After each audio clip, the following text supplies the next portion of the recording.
దేవుని నామానికి మహిమ కలుగునుగాక. మరి అక్క పేరు పూలమ్మ, తను కొనాపూరు గ్రామం నుంచి వస్తూ ఉంది. గత 10 నెలల కింద ఆమె మెడ మీద అయినటువంటి ఆ గడ్డను బట్టి అది క్యాన్సర్ గడ్డ అని తెలిసింది టెస్టులు చేయించినప్పుడు. మరి ఎప్పుడు రెగ్యులర్గా వెళ్ళి ట్రీట్మెంట్ చేయించుకుంటుంది. ఎవరో చెప్పడం ద్వారా తను ఇక్కడ మందిరానికి వచ్చి ప్రార్థన చేయించుకుంది. దేవుని సన్నిధిలో తన గురించి ప్రార్థన చేసినప్పుడు దేవుడు అద్భుతం చేశాడు. ఆ గడ్డలు తగ్గిపోయినాయి, అదేవిధంగా ఆ యొక్క క్యాన్సర్ కూడా తగ్గిపోయి నార్మల్ రిపోర్ట్స్ వచ్చినాయి. దేవుడు చేసిన కార్యాన్ని బట్టి చప్పట్లు కొట్టి దేవుని నామాన్ని మహింపరుద్దాం. చెప్పండి అక్క, నార్మల్ రిపోర్ట్స్ వచ్చినాయా? అందరికీ నార్మల్ రిపోర్ట్ వచ్చినాయి. నాకు దేవునికి వందనాలు చెల్లించుకుంటున్నాను. అందరికీ నేను ప్రార్థించిన మీ అందరికీ వందనాలు. దేవుడు మిమ్మల్ని దీవించును గాక. హల్లెలూయా. దేవుడు చేసిన కార్యాన్ని బట్టి గట్టిగా చప్పట్లు కొట్టి దేవుని మహింపరుద్దాం. ఇంకా వెళ్ళండి, కూర్చోండి. లోకమే నా అంతఃపురం, చేరాలనే నా తాపత్రయం. పరలోకమే నా అంతఃపురం, చేరాలనే నా తాపత్రయం. యేసుదేవరా కనికరించవా, దారి చూపవా. యేసుదేవరా కనికరించవా, దారి చూపవా. పరలోకమే నా అంతఃపురం, చేరాలనే నా తాపత్రయం. పరలోకమే నా అంతఃపురం, చేరాలనే నా తాపత్రయం. యేసుదేవరా కనికరించవా, దారి చూపవా. యేసుదేవరా కనికరించవా, దారి చూపవా. స్వల్పకాలమే ఈ లోక జీవితం, మన భవ్య జీవితం మహోజ్వలం. స్వల్పకాలమే ఈ లోక జీవితం, నా భవ్య జీవితం మహోజ్వలం. వీక్షించు కన్నులు విశ్వాస జీవితం నాకు ఇయ్యవా. వీక్షించు కన్నులు విశ్వాస జీవితం నాకు ఇయ్యవా. పరలోకమే నా అంతఃపురం, నేనా తాపత్రయం. పరలోకమే నా అంతఃపురం, చేరాలనే నా తాపత్రయం. యేసుదేవరా కనికరించవా, దారి చూపవా. యేసుదేవరా కనికరించవా, దారి చూపవా. యేసుదేవరా కనికరించవా, దారి చూపవా. పరలోకమే అంతఃపురం, చేరాలనే నా తాపత్రయం.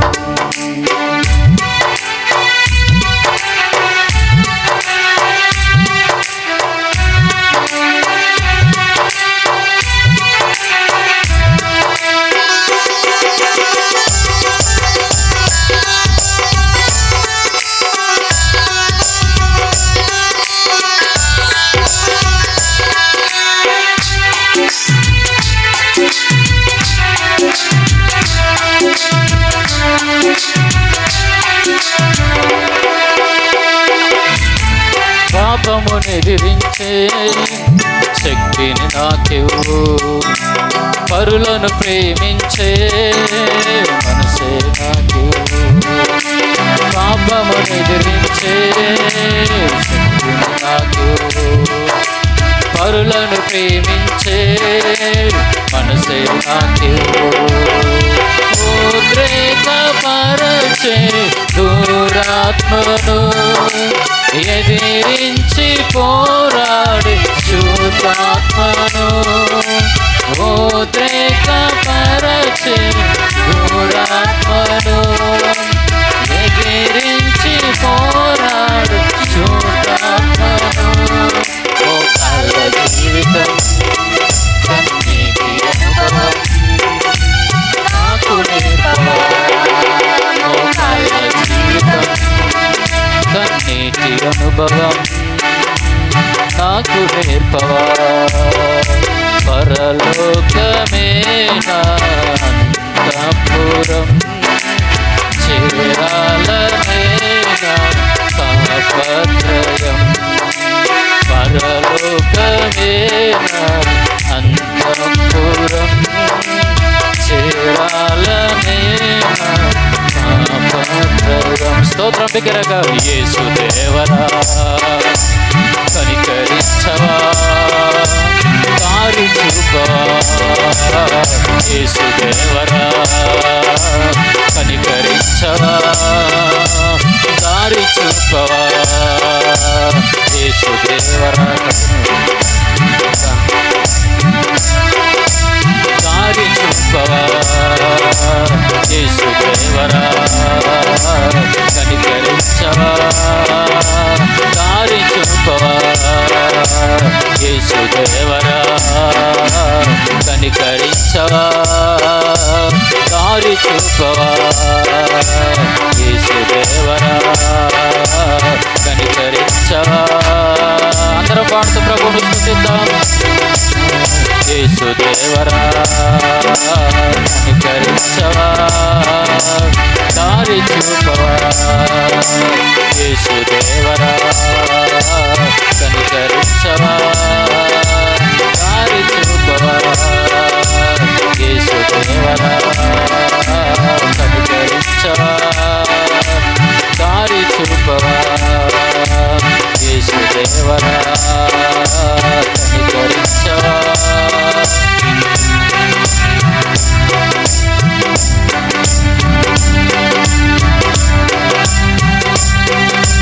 దారి చూపవా.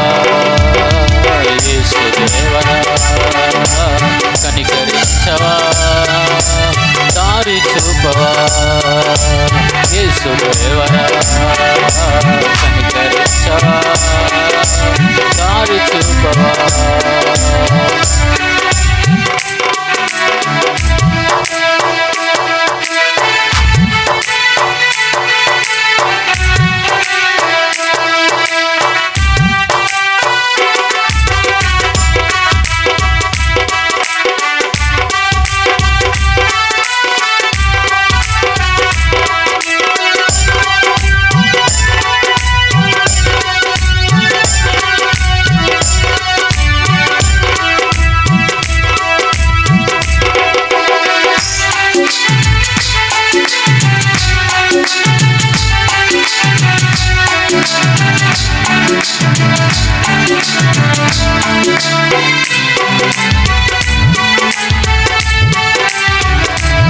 యేసయ్యాని ప్రత్యక్షతలో బయలు పడే శాశ్వత.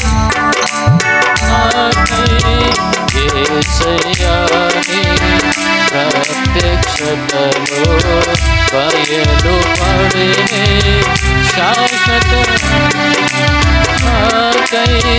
విడువదే నన్నెల్లప్పుడు కృప విజయ పథమున నడిపించేనే కృప. విడువదే నన్నెల్లప్పుడు కృప విజయ పథమున నడిపించేనే కృప. విస్తరించెను నిన్ను స్తుతించినప్పుడు నేడు నిరంతరం మారనే మారవు.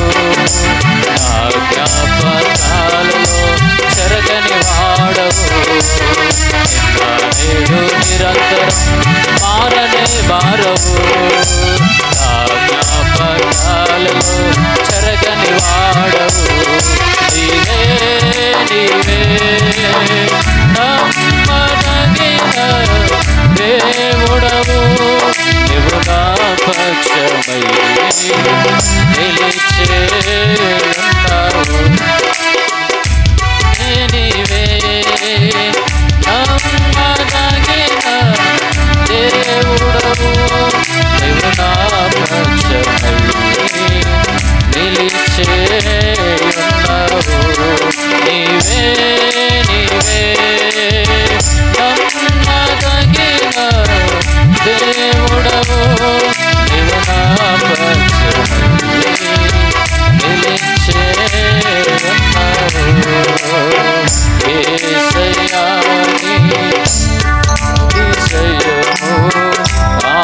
ఆదరించెనే శాశ్వత జీవముకై యేసయ్యా నీ కృపాతిశయము ఆదరించెనే శాశ్వత జీవముకై మరువదే నన్నెల్లప్పుడూ కృప మాణిక్యమనులను నడిపించెనే కృప మరువదే నన్నెల్లప్పుడూ కృప మాణిక్యమనులను నడిపించెనే కృప మై మరచితినే నీ కృప తలంచినప్పుడు మై మరచితినే నీ కృప తలంచినప్పుడు నిన్ను నిరంతరం మారనే మారవు నా జ్ఞాపకాలలో చెరగని వాడవు నిన్న నేడు నిరంతరం మారనే మారవు నా జ్ఞాపకాలలో చెరగని వాడవు నిన్న నేడు నిరంతరం మారవు నా జ్ఞాపకాలలో చెరగని వాడవు నీవే నీవే నమ్మదగిన దేవుడవు నీవు నా పక్షమై నిలిచే నీవే నమ్మదగిన దేవుడవు నీవు నా పక్షమై నిలిచే ఉన్నావు యేసయ్యా నీ మహిమైశ్వర్యము చూపెనే నీ దీర్ఘశాంతము నాపై యేసయ్యా నీ మహిమైశ్వర్యము చూపెనే నీ దీర్ఘశాంతము నాపై ఆదుకొనే నన్నెల్లప్పుడూ కృప శాంతి సమరము చేసే కృప ఆదుకొనే నన్నెల్లప్పుడూ కృప శాంతి సమరము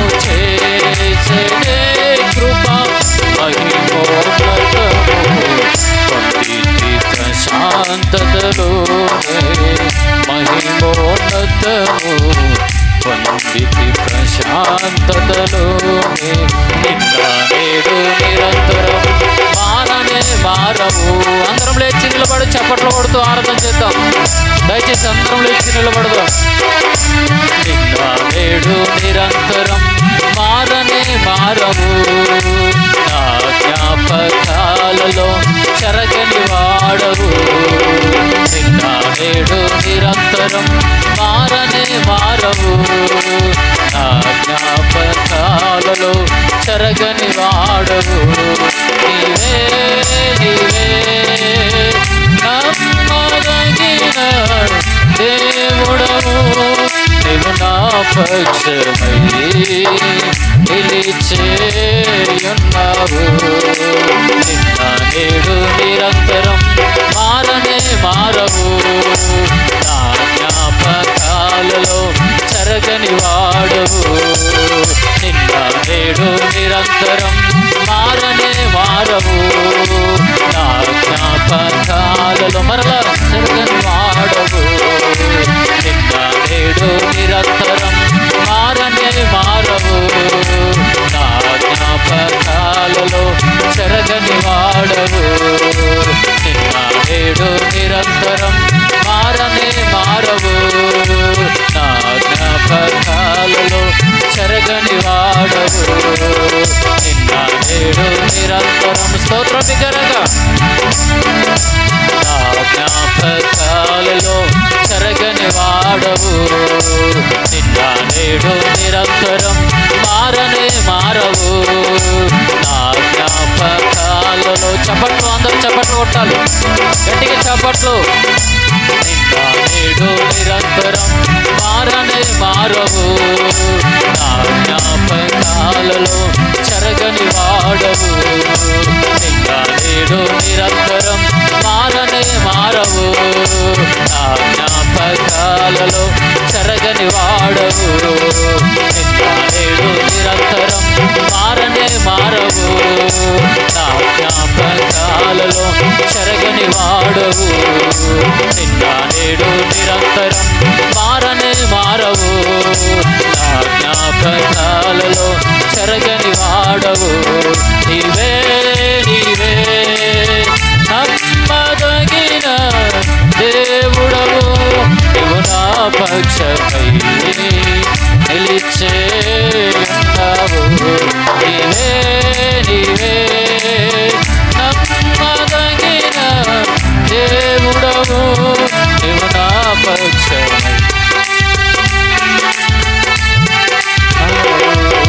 నిన్న నేడు నిరంతరం మారనే మారవు. నా జ్ఞాపకాలలో చెరగని వాడవు. నిన్న నేడు నిరంతరం మారనే మారవు. నా జ్ఞాపకాలలో చెరగని వాడవు. నా జ్ఞాపకాలలో చెరగని వాడవు. నా జ్ఞాపకాలలో చెరగని వాడవు. నా జ్ఞాపకాలలో చెరగని వాడవు. నా జ్ఞాపకాలలో చెరగని వాడవు. నా జ్ఞాపకాలలో చెరగని వాడవు. నీవే నీవే నమ్మదగిన దేవుడవు. నీవు నా పక్షమై నిలిచేయున్నావు. చేతులెత్తి బిగ్గరగా నీవే నీవే నమ్మదగిన దేవుడవు. నీవు నా పక్షమై నిలిచేయున్నావు. యేసయ్యా నీ ప్రత్యక్షతలో బయలుపడేనే శాశ్వత కృప నాకై. యేసయ్యా నీ ప్రత్యక్షతలో బయలుపడేనే శాశ్వత కృప నాకై. విడువదే నన్నెల్లప్పుడు కృప. విజయ పథమున నడిపించేనే కృప. విడువదే నన్నెల్లప్పుడు కృప. విజయ పథమున నడిపించేనే కృప. విస్తరించేనే నిన్ను స్తుతించినప్పుడు. మరలా విడువదే నన్నెల్లప్పుడు కృప. విజయ పథమున నడిపించేనే కృప. విస్తరించేనే నిన్ను స్తుతించినప్పుడు. హల్లెలూయా హల్లెలూయా. బిగ్గరగా చప్పట్లు కొడుతూ ప్రభువును స్తుతిద్దామా. హల్లెలూయా హల్లెలూయా హల్లెలూయా. స్తోత్రం స్తోత్రం స్తోత్రం. హల్లెలూయా. ఎవరు చప్పట్లు ఆపొద్దు, దయచేసి అందరం చప్పట్లు కొడుతూ ప్రభువును స్తుతిద్దాం. ఆ రాజులకు రాజును ప్రభువులకు ప్రభువును స్తుతిస్తూ గర్వపరుస్తూ ఉన్నప్పుడు ఆయన నీ పట్ల తన కృపను విస్తరింప చేయబోతున్నాడు. ఆ విడువని కృపను నీకు విజయ పథమున నడిపించేటటువంటి కృపను దేవుడు అనుగ్రహించబోతూ ఉన్నాడు. గట్టిగా చప్పట్లు కొడి దేవుని వైపరుద్దామా. హల్లెలూయా హల్లెలూయా హల్లెలూయా. తండ్రి నీకు స్తోత్రం నాయన. ప్రభువా మీకు మహిమ కలుగును గాక. అడుగుదామా ప్రతి ఒక్కరు కూడా. యేసయ్యా మీకు వందనాలు స్తోత్రాలు. ఇదిగో నాయనా, ఎప్పుడు కూడా నన్ను విడిచిపెట్టని మీ కృపకై మీ ప్రేమకై వందనాలు. ఇదిగో దావీదునకు చూపిన శాశ్వత కృపను మీకు చూపుతున్నా అంటున్నారు. తండ్రి, ఇదిగో దావీదు స్థితిగతులను మార్చిన దేవా, ఈరోజు మీ సన్నిధికి వచ్చిన వారి స్థితిగతులను, పరిస్థితులను, ఆత్మీయ స్థితిని, భౌతిక స్థితిని మార్చండి నాయన. మీ సాక్షులుగా నిలబెట్టుకోనండి. మీరు రాకడ కొరకు సిద్ధపరచండి ప్రభువా. మీరు గొప్ప దేవుడు, కనికరం గల దేవుడు. నిన్న నేడు నిరంతరము ఏకరీతిగా ఉన్న గొప్ప తండ్రి, మీకు వందన. దేవునికి దూరంగా బ్రతికితే ఆపేది మనం కాదు. దేవుణ్ణి దూరం చేసుకున్నప్పుడు దయ్యం తెచ్చిపెడుతుంది, కానీ దేవుడు ఆపుతాడు, కానీ దయ్యం తెచ్చిపెడుతుంది. దేవునికి దగ్గరగా ఉంటే దేవుడు రానివ్వడు, దూరం అయితే ఆ సమస్య వస్తుంది. నిజము. పరిచర్య ఎందుకు చేస్తున్నామంటే ఇతరులకు మేలు జరగాలని. కాకపోతే సత్యము ఏంది అని అంటే మన క్రియలను బట్టి మనకు ఫలం దక్కుతుంది. క్రియలో మనం దేవుణ్ణి సరిగ్గా వెంబడిస్తే ఖచ్చితంగా 100% ఉన్న ప్రాబ్లం 90% తగ్గి 10%లోనే ఉన్నప్పుడు ఇంకా ఆయనను అత్తుకుంటే ఏమవుతుందంటే 100% ఆ ప్రాబ్లం నుంచి విడుదల పొందుకుంటాం. ఇక తగ్గింది కదా, బాయ్ బాయ్ వేసాయా, మళ్ళీ కలుస్తా కానీ అన్నం అనుకో, అంతలోపల ఈడి దాకా కూడా వస్తామో, నిజమో, ఇక్కడ దాకా కూడా వస్తామో రాదో తెలియదు. హల్లెలూయా. జర్ర తగ్గందడవే కొందరికి ప్రార్థన ఉండదు, వాక్యం ఉండదు, దేవుని సన్నిధి పట్ల ఆసక్తి ఉండదు. అలాంటి వారికి మనం ఉండకుందాము గాక. అర్థమవుతుందా? సమస్యలు ఉన్న వాళ్ళు ఎంతమంది చేతులు ఎత్తండి. ఒక ప్రార్థన చేద్దామండి ఈరోజు. ప్రభు, నాకు సమస్యలు ఉన్నాయి, పోరాటాలు ఉన్నాయి, నాకు ఖచ్చితంగా విడుదలి, నేను ఖచ్చితంగా నిలకడగా నిన్ను వెంబడిస్తా అన్నోళ్ళుంటే చేతులు ఎత్తండి, ప్రార్థన చేద్దాం. తప్పకుండా మీరు విడుదలను చూడబోతున్నారు. నిన్ను వదులుకోకుండా నేను వెంబడిస్తా ప్రభు అని ఒక తీర్మానం తీసుకోండి. నిశ్చయముగా మీకున్న ప్రతి బంధకాలు దేవుడు తీసేయబోతున్నాడు. తీసివేయును గాక. అది ఉద్యోగాలు ఏమైనా సరే, ఆర్థికలు ఏమైనా సరే, అనారోగ్య సమస్య అయినా సరే, సంతానాలు ఏమైనా సరే, ఏదైనా ప్రభువు తీసేయబోతున్నాడు. నీ కుటుంబంలో ఉన్న అశాంతి అయినా దేవుడు తొలగించబోతున్నాడు. దయచేసి ఓపికతో చేయతే అందరం ప్రార్థన చేద్దాం. ప్రార్థనలో ఏకీభవించండి. తండ్రి, మీకు వందనాలు, స్తోత్రాలు ప్రభువా. నమ్మదగిన దేవుడా మా వందనాలు. నా సమస్యను ఎరిగిన దేవా మీకు స్తోత్రం నాయన. నాకున్న ఈ సమస్య నుంచి, నాకున్న పోరాటం నుంచి నాకు విడుదలనివ్వు ప్రభువా. అడుగుదామా? నాకు స్వస్థతనివ్వు ప్రభువా. నాకున్న ఈ ఆర్థిక సమస్య నుంచి విడిపించు ప్రభు అని అడుగు. ఈ చాలని శాలరీ కలిగి ఉన్నాను ప్రభువా, నాకు మంచి శాలరీనిచ్చి దీవించి ప్రభు అని అడుగు. సంతానాలు ఏమితో ఉన్నట్లయితే ప్రభు, నా గర్భాన్ని ముట్టి స్వస్థపరిచి నాకు విడుదలనిచ్చి నాకు సంతానం ఇవ్వు ప్రభు అని అడుగు. నిశ్చయముగా దేవుడు కార్యం చేయబోతున్నాడు. ప్రభువా, నాకున్న అనారోగ్యం నుంచి విడిపించు నాయన అని అడుగు. దేవుడు తప్పకుండా విడుదలను ఇవ్వబోతున్నాడు, విమోచనను నీకు ఇవ్వబోతున్నాడు. ప్రభువా, నాకు విడుదల ఇవ్వు నాయన. నన్ను బాగు చేయి ప్రభువా. నన్ను బాగు చేస్తే నిలకడగా నీలో ఉంటాను. నా జీవితం అంతా నిన్ను వెంబడిస్తాను, నిన్ను హత్తుకుంటాను ప్రభువా. నన్ను కనికరించు ప్రభువా అని అడుగుతూ ఉండగా వారి హస్తమును మీరు పట్టుకోనండి ప్రభువా. వారి చేతిని మీ చేత పట్టుకొని కడవరకు నడిపించు నాయన. దిక్కుతోచని పరిస్థితుల గుండా ఎవరైతే వెళుతూ ఉన్నారో యేసు అనే మీ యొక్క శక్తి కలిగిన నామమును బట్టి వారికి విడుదల కలుగునుగాక, సంపూర్ణ విమోచన కలుగునుగాక. అసాధ్యాలను సాధ్యపరచువాడా ఇదిగో యేసయ్యా, నన్ను మీ సాక్షిగా నిలబెట్టుకో ప్రభు అని అడుగుతున్న వారిని మీ హస్తంతో పట్టుకొని మీ సాక్షులుగా నిలబెట్టుకోమని, మీ నామాన్ని గణపరిచే కార్యములు వీరి జీవితాల్లో జరిగించమని అడుగుతూ ఈ దినమున ఎత్తిన ప్రతి హస్తమును మీ హస్తంకి అప్పగించుకుంటూ మీరు చేయబోతున్న ప్రతి కార్యమును బట్టి మిమ్మల్ని స్తుతిస్తూ యేసయ్య నామములో ఈ ప్రార్థన సమర్పిస్తూ ఉన్నాను పరమ తండ్రి. ఆమేన్. మరి సమయంలో కొద్ది నిమిషాలు వాక్యం ధ్యానించుకుందాం. అంతము 2వ అధ్యాయము 1 నుంచి అందరం కలిసి చదువుదాం. 12 వచనాల వరకు. రూతు గ్రంథము 2వ అధ్యాయము 1 నుంచి 12 వచనాల వరకు. నయోమి పెనిమెటికి బంధువుడొకడుండెను. అతడు చాలా ఆస్తిపరుడు. అతడు ఎలీమెలెకు వంశపు వాడై ఉండెను. అతని పేరు బోయజు. మోయాబీయురాలైన రూతు, నీ సెలవైన ఎడల నేను పొలములోనికి పోయి ఎవని కటాక్షము పొందగలను వాని వెనుక పరిగి నేరుకొందునని నయోమితో చెప్పగా ఆమె నా కుమారి పొమ్మనెను.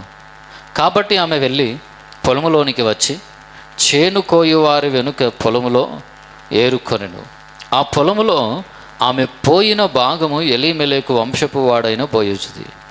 బోయజు బెత్లెహేము నుండి వచ్చి, యెహోవా మీకు తోడై ఉండును గాకని చేను కోయువారితో చెప్పగా, వారు యెహోవా నిన్ను దీవించును గాకనిరి. అప్పుడు బోయజు కోయువారి మీద ఉంచబడిన తన పనివారిని చూచి, ఈ చిన్నది ఎవరిదని అడుగగా, కోయువారి మీద ఉంచబడిన ఆ పనివాడు, ఈమె మోయాబు దేశము నుండి నయోమితో కూడా తిరిగి వచ్చిన మోయాబీయురాలైన యవనురాలు. ఆమె, నేను కోయివారి వెనుకకు పనుల మధ్యను ఏరుకొని కూర్చుకొనుటకు దయచేసి నాకు సెలవిమ్మని అడిగాను. ఆమె వచ్చి ఉదయం మొదలుకొని ఇది వరకు ఏరుకొనుచుండెను. కొంతసేపు మాత్రము ఆమె ఇంట కూర్చుండెనని వాడు చెప్పాను. అప్పుడు బోయజు రూతుతో, నా కుమారి, నా మాట వినుము. వేరొక పొలములో ఏరుకొనుటకు పోవద్దు, దీనిని విడిచిపోవద్దు. ఇచ్చట నా పనికత్తెల యొద్ద నిలకడగా ఉండుము. వారు కోయు చేను కనిపెట్టి వారిని వెంబడించుము. నిన్ను ముట్టకూడదని యవనస్తులకు ఆజ్ఞాపించి ఉన్నాను. నీకు దాహమగునప్పుడు కొండల యొద్దకు పోయి పనివారు చేదిన నీళ్లు త్రాగుమని చెప్పాను.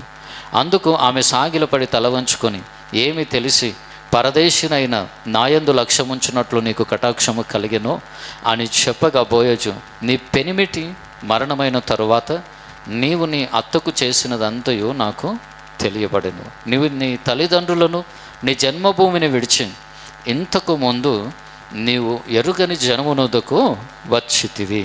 యెహోవా నీవు చేసిన దానికి ప్రతిఫలమిచ్చును. ఇశ్రాయేలీయుల దేవుడైన యెహోవా రెక్కల క్రింద సురక్షితముగా నుండునట్లు నీవు వచ్చితివి.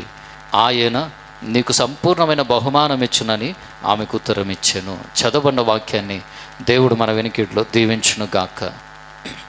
కళ్ళు మూసుకున్నట్లయితే ప్రార్థన చేసుకుందాం. పరిశుద్ధుడా, ప్రేమగల తండ్రి, ఈ యొక్క వాక్య భాగాన్ని ధ్యానిస్తూ ఉండగా మాతో మీరు మాట్లాడండి. యోగ్యత అర్హత లేని నన్ను ఇక్కడ నిలబెట్టుకున్నందుకే మీకే స్తోత్రం చెల్లిస్తూ, అయ్యా మీకు కృతజ్ఞతాస్తుతులను చెల్లిస్తూ, కూడి వచ్చిన మా అందరితో బహుసూటిగా స్పష్టంగా మాట్లాడమని యేసయ్య శక్తి కలిగిన నామంలో ఈ ప్రార్థన సమర్పిస్తూ ఉన్నాం పరమ తండ్రి. ఆమేన్. హల్లెలూయా, హల్లెలూయా. గట్టిగా స్తోత్రం చెప్దామా? హల్లెలూయా.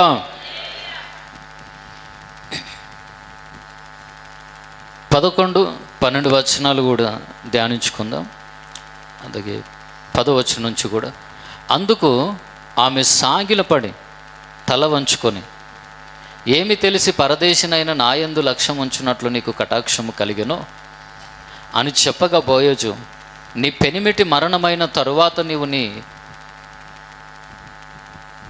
అత్తకు చేసినదంతయో నాకు తెలియబడెను. నీవు నీ తల్లిదండ్రులను నీ జన్మభూమిని విడిచి ఇంతకు ముందు నీవు ఎరుగని జనమునొద్దకు వచ్చితివి.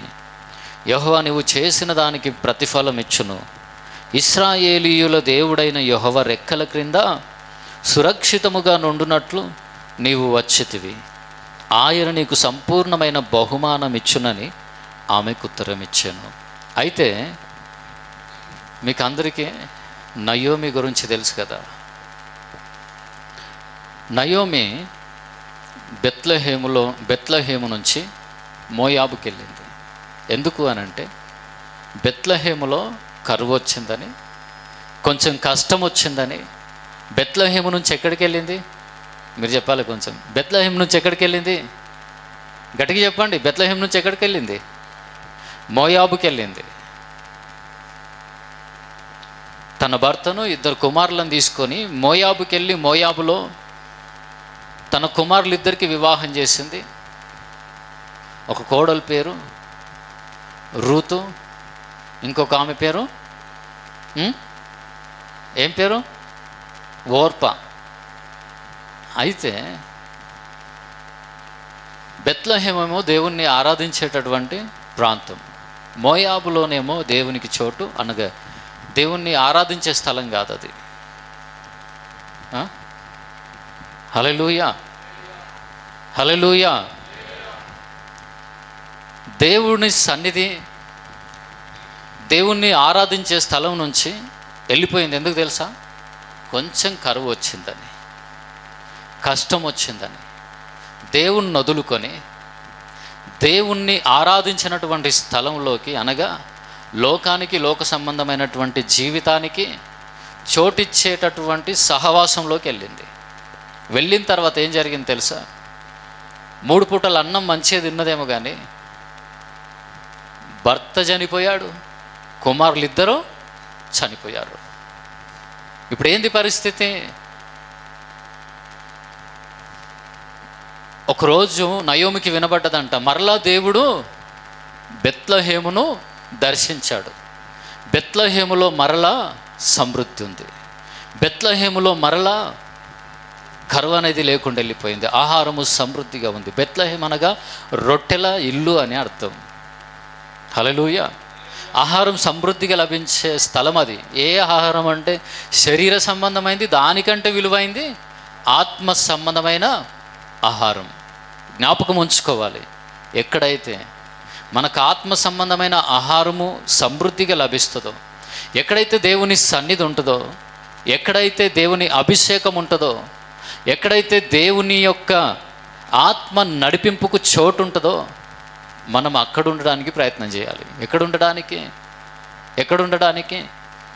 దేవునికి చోటిచ్చే స్థలములో, దేవుడు సంచరించే స్థలములో కొద్ది రోజులు కష్టమున్నా, కొద్ది రోజులు లేమున్నా, కొద్ది రోజులు ఒడిదుడుకులున్నా, అక్కడ ఎప్పుడైతే ఉంటామో అప్పుడు క్షేమంగానే ఉంటాం. కొన్ని ఇబ్బందులు ఉంటాయేమో, చివరిగా ఆశీర్వదింపబడతాం. కానీ నయోమి ఆ పని చేయలే. క్షణకాలం ఉండు ఆ శ్రమను తట్టుకోలేక, సహించలేక మోయాబుకెళ్ళి నిండు ప్రాణాలు పోవడానికి కారణమైంది ఈమెనే. హల్లెలూయా. సరే, బెత్లెహేమును దేవుడు దర్శించాడు కనుక బెత్లెహేముకు తిరిగి రావాలనుకుంది. కోడళ్ళతో అంటది, అమ్మా మీకు ఇంకా కొడుకులను తీసుకురాలేను నేను ఎందుకంటే ముసల్దానని అయిపోయినా, ఇంకా నేను కన్నా వాళ్ళు పెరిగే లోపల మీరు ముసలోళ్ళు అవుతారు, మీరు యవ్వన ప్రాయంలో ఉన్నారు, మీరు వెళ్ళి వేరే ఎవరినైనా వివాహం చేసుకోండి అంటే ఓర్పు అయితే హాయిగా వెళ్ళిపోయింది. అమ్మయ్య, ఇదే అవకాశం అనుకుందే. రూత్ ఏం చేసింది తెలుసా? హల్లెలూయా. గట్టిగా స్తోత్రం చెప్దాం. హల్లెలూయా, హల్లెలూయా. కొందరికి అత్తకు దగ్గర ఉండడానికి ఇష్టం ఉండదు. ఎవరికి? పెళ్ళి అయిన వెంటనే ఎప్పుడు కుంపటి పెడదామా అని చూస్తారు. అలాంటి కోడళ్ళు ఉంటే మార్చుకోండి, మీరు ఆశీర్వదింపబడరు. నిజమో? కొంచెం మీకు కోపం వచ్చినా, కన్నుల్లో కారం పొడి వేసినట్లయినా అది వాస్తవం. ఏది? పెళ్ళి కాకముందు ఎలాంటి అత్త దొరుకుతుందో, నేను చెప్పినట్టునే అత్త దొరికితే మంచిది. నువ్వు చెప్పినట్టునే అత్త కాదు నీకు కావాల్సింది. అత్త చెప్పినట్లనే కోడలిగానే ఉందువు గాక. ఆమె చెప్పండి. హల్లెలూయా, హల్లెలూయా. ఎప్పుడు నా అత్త దూరం అవుతుందో, లేదంటే నేను నా అత్తకి ఎప్పుడు దూరం అవుతానో ఏమో ఓర్పు అనుకొని ఉంటుంది. మారు మాటలు లేకుండా ముద్దు పెట్టుకొని బాయ్ బాయ్ అని చెప్పి అత్తకు చెప్పేసి ఓర్ప వెళ్ళిపోయింది. రూతు మాత్రం నయోమిని హత్తుకొని ఉంది. ఏమంట తెలుసా రూతు? అత్త, నువ్వెక్కడ చేస్తే నేను అక్కనే చేస్తా. నీ జనులే నా జనులు, నీ దేవుడే నా దేవుడు, నువ్వెక్కడుంటే నేను అక్కడ ఉంటా. రూతుకు అర్థమైపోయింది నయోమి యొక్క దేవుడు జీవం గల దేవుడని. హల్లెలూయా. నయోమి ఆరాధించే దేవుడు జీవం గల దేవుడు అని అర్థమైంది. ఆ జీవం కలిగినటువంటి దేవుణ్ణి ఆరాధించే స్థలానికి ఆసక్తితో రూతు అత్తను వెంబడిస్తూ, అందులో ఇంకొకటి ఏంది అని అంటే, ఇన్ని రోజులు ఈమె నా తల్లి, ఈమె నా అత్త అనుకొనున్నా, ఈరోజు 2 కుమారులను భర్తను పోగొట్టుకుంది, ఒకవైపు ఓర్పా వెళ్ళిపోయింది, నేను విడిచిపెడితే నయోమి ఏమైపోతుంది అనుకొని కొంచెం హృదయంలో జాలి కలిగినట్టుంది. ఎవరికి? ఎవరికి? ఎవరికి? రూతుకి. నా అత్త ఏమైపోతుందనే జాలి కలిగింది. ఆ మంచితనం ఉంది, ఆ మృదువైన దయాగుణం, ఆ మృదువైన స్వభావం ఉంది. కానీ ఏం చేసింది తెలుసా? అత్తను అత్తుకొని, నీతోనే వస్తాక, కరువు అయితే కరువు, ఏదైతే అది ఇద్దరం భరిద్దాం. యవ్వన ప్రాయంలో ఉంది, ఆలోచన రావచ్చు కదా, తొందరగా వెళ్ళిపోయి ఇంకోరిని చేసుకుందామని ఆలోచన రావచ్చు కదా, నా అత్తతోటి నాకేం చేసి అడుగుతుందని ఆలోచన రావచ్చు కదా. రాలేదు. అత్తెంబడే వచ్చింది.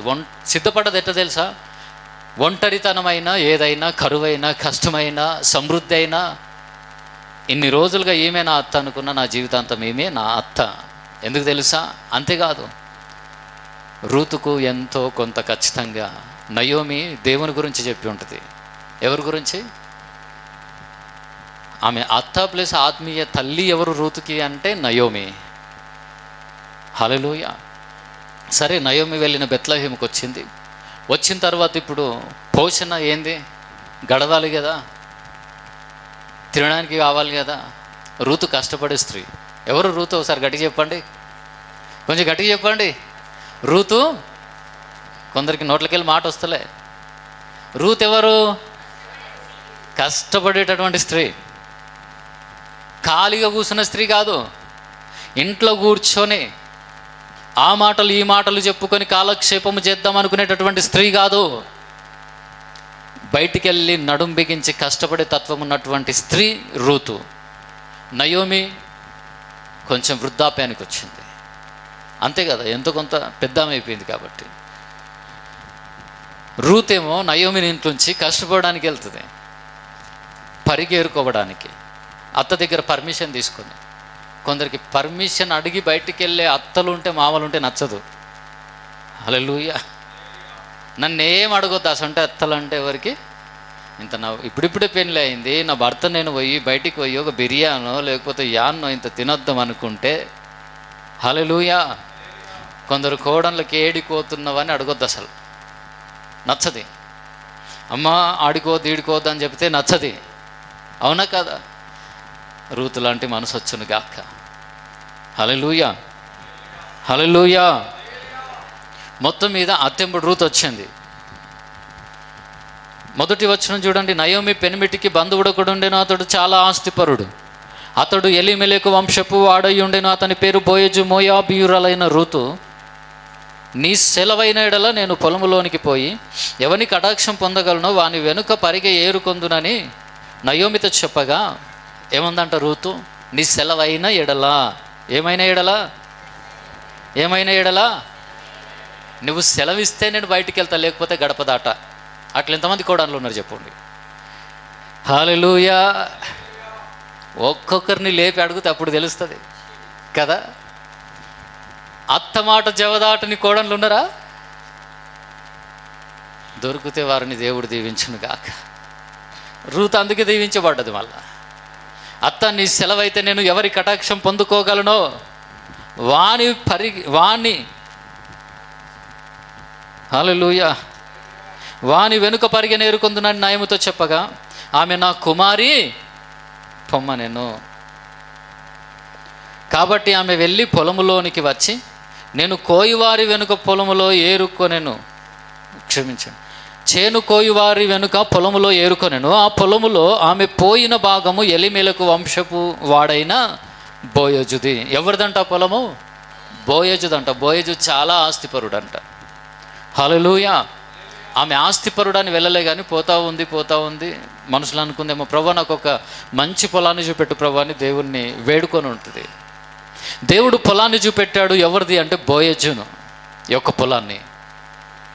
ఇప్పుడు బోయజు పొలంలో పరిగేరుకోవడానికి వెళ్ళింది. బోయజు బెత్లెహేము నుండి వచ్చి, యెహోవా మీకు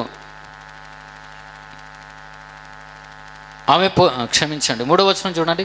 కాబట్టి ఆమె వెళ్ళి పొలములోనికి వచ్చి చేను కోయి వారి వెనుక పొలములో ఏరుకొనెను. ఆ పొలములో ఆమె పోయిన భాగము ఎలీమెలెకు వంశపు వాడైన బోయజుది. 4వ వచనము, బోయజు బెత్లెహేము నుండి వచ్చి, యెహోవా మీకు తోడయ్యుండును గాకని చేను కోయి వారితో చెప్పగా, వారు యెహోవా నిన్ను ఆశీర్వదించును గాకనిరి. అప్పుడు బోయజు కోయివారి మీద ఉంచబడిన తన పనివానిని చూచి, ఈ చిన్నది ఎవరిదని అడుగగా, కోయివారి మీద ఉంచబడిన ఆ పనివాడు, ఈమె మోయాబు దేశము నుండి నయోమితో కూడా తిరిగి వచ్చిన మోయాబీయురాలైన యవనురాలు. ఎవరంట రూతు? హల్లెలూయా. మోయాబు నుంచి వచ్చిన యవనురాలు. ఎవరు ఈ యవనురాలు? అన్ని జనాంగములో నుంచి వచ్చినటువంటి యవనస్తురాలు. గతములో రూతు ఎవరు అనంటే క్రైస్తవురాలు కాదు, అన్య జనాంగంలో నుంచి వచ్చినటువంటి స్త్రీ సత్యమును గుర్తించి నయోమిని వెంబడించింది.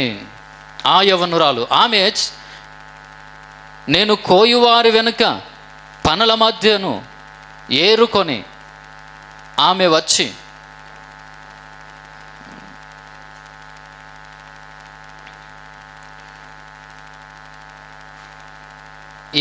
కూర్చుకొనుటకు దయచేసి నాకు సెలవిమ్మని అడిగాను. ఆమె వచ్చి ఉదయం మొదలుకొని ఇది వరకు ఏరుకొనుచుండెను, కొంతసేపు మాత్రం ఆమె ఇంట కూర్చుండెనని వాడు చెప్పాను. బోయేజుకు పనివాడు అంటున్నాడు. ఇదిగో ఆ యవ్వనురాలు ఉంది చూడండి, ఆమె ఏం చేసింది తెలుసా? ఎప్పటి నుంచి కష్టపడుతుందంట? ఉదయం మొదలుకొని ఇప్పటి వరకు ఏరుకుంటూనే ఉంది, కొంతసేపు మాత్రం ఇంట్లో కూర్చుంది అంతే.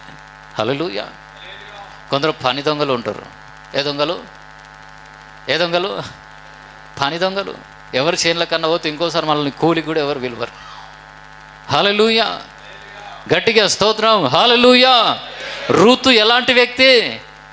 కోయువారి వెనక పనుల మధ్యను ఏరుకొని కూర్చుకొనుటకు దయచేసి నాకు సెలవిమ్మని అడిగాను. ఆమె వచ్చి ఉదయం మొదలుకొని అడిగిందంట, అయ్యా నేను పనులు ఏరుకుంటా, పరిగెరుకుంటా, నాకు అవకాశం ఇవ్వండి అంటే సరే అమ్మ అన్నాడు పనిచేసే వ్యక్తి. ఆమె ఏం చేసిందంట? ఉదయం మొదలుకొని సాయంత్రం వరకు, మధ్యాహ్నం టైంలో కొంచెం సేపు. నీ పరిస్థితులు బాగలేవు ఈరోజు, నీ కుటుంబంలో నిజంగా కరువు వెంబడిస్తుంది, లేమి వెంబడిస్తుంది, నువ్వు కలలుగా అనుకుంటూ కూర్చుంటే ప్రయోజనం ఉండదు. హల్లెలూయా. ప్రయాసపడండి, కష్టపడండి. హల్లెలూయా. మనం కొందరు మాత్రం ఏం చేస్తాం తెలుసా? కలలుగా అంటాము కానీ ఏం చేస్తాము? కష్టపడం. కలల్లోనే మిగిలిపోతుంది మన జీవితం. కళ సాకారం కావాలంటే, నువ్వు కన్న కళ నీకు వచ్చిన దర్శనం నెరవేరాలి అంటే నువ్వు కష్టపడాలి. కష్టపడ్డప్పుడే నువ్వు గమ్యానికి చేరుకుంటావు. కష్టపడ్డప్పుడే నువ్వు అనుకున్నది సాధిస్తావు. కష్టపడ్డప్పుడే నీ స్థితిని మించినటువంటి, నువ్వు ఆశించిన స్థితిని మించి నా స్థితిని ప్రభువు నీకు ఇస్తాడు, ఇచ్చును గాక. హల్లెలూయా. రూత్ ఏమనుకుంది తెలుసా? నేను కష్టపడి పనులు ఏరుకుంటా, ఈ రోజుకి నాకు ఆహారము దొరికితే చాలనుకుంది. కష్టపడుతుంది ఎట్లా? పొద్దున్నుంచి సాయంకాలం వరకు మాట లేదు, ముచ్చట లేదు, తన పని తను చేసుకుంటుంది. మధ్యలో ఏం చేసింది? కొంచెం సేపు మాత్రం కూర్చుందంట. ఎవరు చెప్పుకున్నారు? రూతు చెప్పుకోలే, చూసిన పనివాడు సాక్ష్యం ఇచ్చాడు. ఆమె చాలా కష్టపడుతుంది ఆ యవ్వనురాలు. ఈరోజు యవ్వనస్తులకి కొందరు స్త్రీలు ఉంటారు. కొందరు వాళ్ళు ఏం చేస్తారు తెలుసా? ఇంటికాడ తిన్న గిన్నె కూడా అమ్మని తోమాలి. తిన్న గిన్నె అమ్మతోటే దోంపించుకునే బతుకములో, సోమరితనములో ఒక యవ్వన స్త్రీ కానీ ఉన్నట్లయితే జ్ఞాపకం ఉంచుకో, నీకు మంచి భర్త దొరకడం, నిన్ను తోమే భర్తని నీకు దొరుకుతాడు. హల్లెలూయా. హల్లెలూయా. అంటే నేను అన్నందుకు కాదు, నువ్వు చేసేదానికి వచ్చే ఫలం అది. నువ్వు చేసిన దానికి దేవుడు నీకు ఇచ్చే ఫలం ఏంటంటే, పొద్దున నువ్వు టిఫిన్ చేసిన గిన్నె కూడా కడుక్కుంటూ వచ్చినావు చూడు. హల్లెలూయా. నిన్ను కడిగే భర్తను వస్తాడు నీకు. తిన్న గిన్నె దోమనికి రాదు. ఏం నేర్పించరు మీ అమ్మ నాయన అంటారు.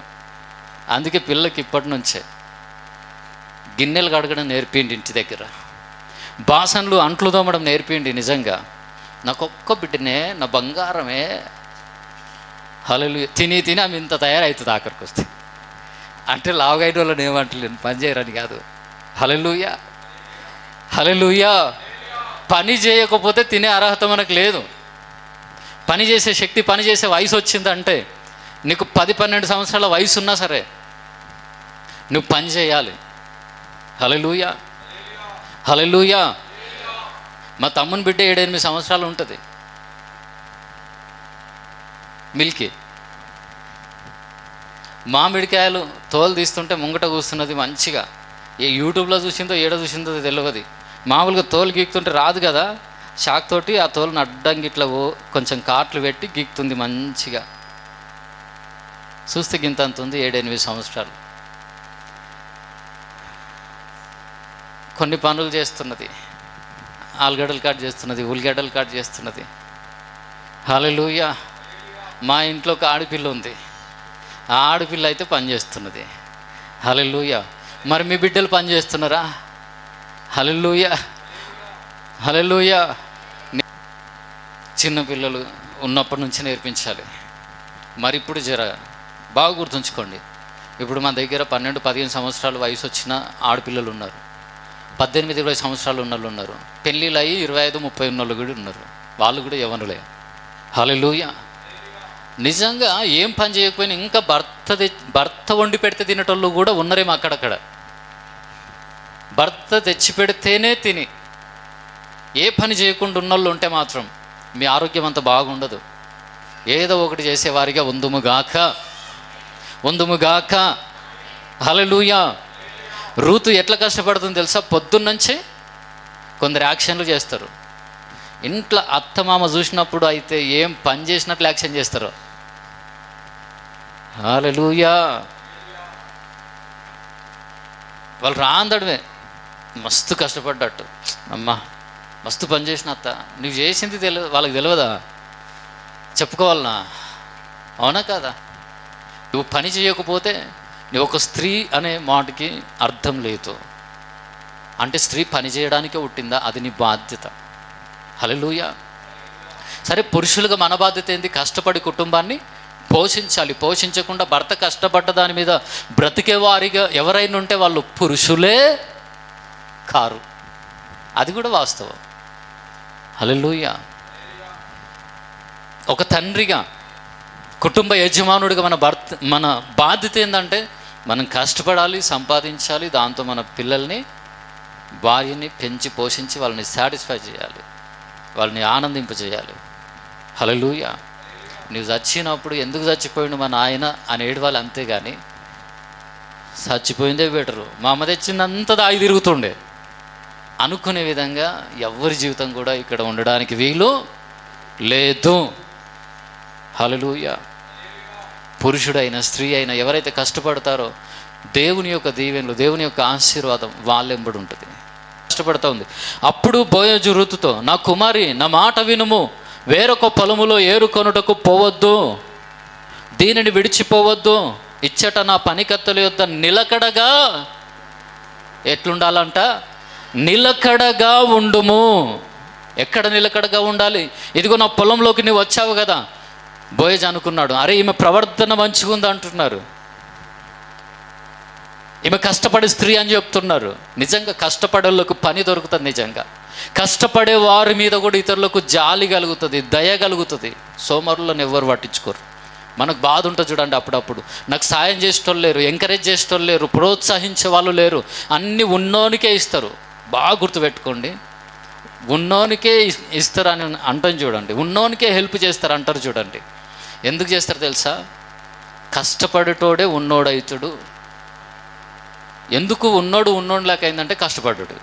తాతల మీద గొప్పలో అయిన వాళ్ళు ఎవరైనా ఉండొచ్చు, అది వేరే విషయం. కష్టపడే వాళ్ళు 10 రూపాయలు సంపాదించి సమకూర్చి నమ్మకంగా ఉండే వాళ్ళకి ఒక 10 లక్షలు బిజినెస్ చేసుకుంటుంటే కళ్ళు మూసుకొని ఇస్తారు ఎవరైనా. అదే తాగి తిని తిరిగినామనుకో, నేను 1 లక్ష రూపాయల బిజినెస్ చేయాలనుకుంటున్నా అంటే ఆలోచిస్తారు. ఎందుకు తెలుసా? వీటిని కూడా ఏం చెదురు చేస్తారని. కనీసం నీ ఇంట్లో కూడా నీకు హెల్ప్ చేయరు, లేకపోతే నీ ఇంట్లో కూడా నిన్ను ప్రోత్సహించరు. దేవుడైనా మనుషులైనా ఎవరిని ప్రోత్సహిస్తారు, ఎవరికి సహాయం చేస్తారు, ఎవరిని ముందుకు తోస్తారంటే కష్టపడే వాళ్ళని. హల్లెలూయా. కష్టంలో నిలకడగా ఉండే వాళ్ళని. ఒకవేళ నువ్వు నెలకొక పని మార్చుకుంటూ కూర్చున్నావు అనుకో, ఎవరన్నా నీకు ఎంకరేజ్ చేస్తారా? హల్లెలూయా. 4 రోజులు మెకానిక్ పని, 4 రోజులు కిరాణం షాప్లో, లేకపోతే హోల్సేల్ షాపు, 4 రోజులు బట్టల షాపు, 4 రోజులు కంప్యూటర్ వర్క్, 4 రోజులు హాస్పిటల్. ఏ పనిలో స్థిరత్వము లేకపోతే, ఏదైనా ఒకవేళ బిజినెస్ చేస్తా, నేను కష్టపడతా, కొంచెం పైకి ఎదగాలని నాకు ఉంది అనంటే ఎవరైనా సహకరిస్తారా? పోనీ ఉన్న దగ్గర నీకు ప్రమోషన్ వస్తుందా? ఉన్న దగ్గర నీకు శాలరీ పెరుగుతుందా? హల్లెలూయా. ఎంతమందికి ప్రమోషన్ రావాలని ఆశ ఉంది? చేతులు ఎత్తండి. నా శాలరీ ఇంక్రీజ్ కావాలని ఉంది? చేతులు ఎత్తండి. కొంచెం చక్కగా ఎత్తండి ఎత్తుటోళ్ళు. హల్లెలూయా. పోనీ నేను ఉన్న స్థితిలో నుంచి ఉన్నతమైన స్థితికి వెళ్ళాలి, నా స్థితి మార్చబడాలని ఆశ ఎంతమందికి? కొంచెం చక్కగా ఎత్తండి, ఏం కాదు. హల్లెలూయా. హల్లెలూయా. ఇగో నాకిటు ఉంది, ప్రభా ఈ సంఘం ఇంకా విస్తరించాలని ఉంది. ఫస్ట్ సర్వీస్ స్టార్ట్ చేసినాం, భయపడుకుంటూ స్టార్ట్ చేసినా కానీ 20 మంది వచ్చారు, చప్పట్లు కొట్టి దేవుని మహిమపరుద్దాం.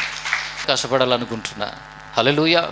ఈ పరిచర్య ఉన్న స్థితిలోనే ఉండకుండా ఉన్నతమైన స్థితిలోకి వెళ్ళునుగాక. హల్లెలూయా. ఇక్కడ కూర్చున్నటువంటి మీ యొక్క స్థితిగతులు కూడా నజరేయుడైన యేసు నామములో కొన్ని నెలల పరిధిలోనే మార్చబడునుగాక. మార్చబడతాయా? నమ్మండి, మార్చబడతాయి ఖచ్చితంగా. మార్చుటకు దేవుడు సమర్థుడు. నువ్వు కష్టపడంతే, నీ పని నువ్వు కరెక్ట్గా చేయి. ఆ రూతు కష్టపడ్డది. బోయాజు ఆస్తిపరుడు. బోయాజు కన్ను రూతు మీద పడ్డది. హల్లెలూయా. రూతుతో అంటాడు, అమ్మ నువ్వు ఇక్కడనే ఉండు, ఇక్కడనే కష్టపడు. ఎట్లుండు నువ్వు? నిలకడగా ఉండు. ఈరోజు దేవుడు నీతో మాట్లాడుతున్న మాట ఏంటి తెలుసా? నువ్వు నిలకడగా ఉండు నీ పనిలో. 10,000 శాలరీ కావచ్చు, అక్కడ నిలకడగా ఉండు. ఇంకో దగ్గరికి పోయినావు, డైరెక్ట్ 50,000 ఇస్తారా నీకు ఎవరన్నా? హల్లెలూయా.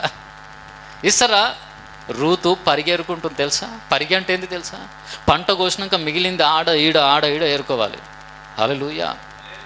మనకు ఎవరికైనా అనుభవం ఉండి ఉండొచ్చు. గోధుమ చేనులో కానీ పసుపు చేనులో కానీ పరిగెరుకునికే పోతుంటాం. అప్పుడు పెద్దోళ్ళు అయితేనేమో కొంచెం మూటలు తీసుకొని, కలవర్లు తీసుకొని, ఏడన్నా చిన్న మొలకెళ్తే కొంచెం వర్షాలు పడ్డాక తవ్వి పసుపు తీసుకొని దాన్ని ఉడకబెట్టి, సొంత పొలం లేక, వింటున్నారా? సొంత పొలం లేక, నా అంటూ పని లేక, ఉద్యోగం లేక, పోషించేవారు లేక, కొంచెం మూట పట్టుకొని పసుపు కడాయిల దగ్గరికి వెళ్ళే వాళ్ళని ఒక్కసారి బాగా అబ్జర్వ్ చేయండి. మన ఇంట్లో కూడా మన అవ్వలో మన తాతలో ఎవరో ఒకరు ఉండి ఉంటారు ఆ స్థితి గుండా వెళ్ళిన వాళ్ళు. హల్లెలూయా. వాళ్ళది ఎంత ప్రయాసం మీరు గమనించండి. పరిగె అంటే ఒక్క దగ్గర కుప్ప దొరకదు. ఆడింత ఆడింత ఇక్కడింత తేరుకోవాలి. రూతును ఒకసారి మీరు ఇమాజిన్ చేసుకోండి, తన స్థితిని మీరు జ్ఞాపకం చేసుకోండి. హల్లెలూయా. ఒక పొలంలోకి వెళ్ళి పరిగెరుకుంటుంది. కానీ ఎట్లా తెలుసా? పరిగెరుకుంటున్నా నన్ను ఎవరు చూస్తే అడిగేటోళ్ళు ఎవరు ఉండరు అనుకోలే. ఈరోజు నీ పరిస్థితులు బాగలేవు, నిన్ను అడిగే వాళ్ళు ఎవరు లేకపోయినా నువ్వు కష్టపడాలి. చెప్పేవాళ్ళు ఎవరు లేకపోయినా నువ్వు కష్టపడాలి. హల్లెలూయా. ఎందుకు ఏం లేని వాళ్ళకైనామంటే సపోర్ట్ చేసే వాళ్ళు లేకనే, సహకరించే వాళ్ళు లేకనే. ఈరోజు నీ స్థితి ఎందుకు అధ్వానంగా మారిందంటే నీకు గుప్పులు విప్పి 10 రూపాయలు సాయం చేసేవారు లేరు కనుకనే. నువ్వు అది గ్రహించి ఏం చేయాలి తెలుసా? చెప్పే వాళ్ళు ఎవరు లేకపోయినా సరే నీకు నువ్వే చెప్పుకొని నువ్వు కష్టపడాలి. ఒకటి మాత్రం నిజం, ఎవరైతే దేవుని ఆధారం చేసుకొని కష్టపడతారో ఖచ్చితంగా వాళ్ళు ఎప్పటికున్నా గొప్పల్లో అవుతారు కష్టపడ్డవాళ్ళు. హల్లెలూయా. ఈరోజు నీ స్థితి ఎంత అధ్వానంగా ఉన్నా సరే, నువ్వు అనుకున్న దానికంటే ఉన్నతమైన స్థితిలో నువ్వు ఉండబోతున్నావు. దేవుడు ఉంచబోతున్నాడు. ఉంచునుగాక. ఉంచుతాడా లేదా? తప్పకుండా ఉంచుతాడు. కనుకొకటి నేర్చుకోవాలి, మన జీవితంలో మనము స్థిరంగా ఉండడం, స్థిరంగా పనిచేయడం, నిలకడగా పనిచేయడం. ఒక దగ్గర మనం స్థిరంగా పని చేస్తున్నప్పుడు ఏమొస్తుంది? అనుభవం వస్తుంది. లేదంటే ఒక పనిని మనము కాన్స్టెంట్గా చేస్తున్నప్పుడు మనకు అనుభవం వస్తుంది. నీకు ఒక హోటల్ ఉంది, ఏం చేయాలి? దాన్ని చిన్నదైనా సరే నమ్మకంగా చేయి. దాంతోపాటు ఇంకొక బిజినెస్ ప్రారంభించుకున్నా సరే అది కూడా ఎట్లా చేయాలి? హల్లెలూయా. చేస్తున్న ప్రతి పనిని నిలకడగా చేయాలి.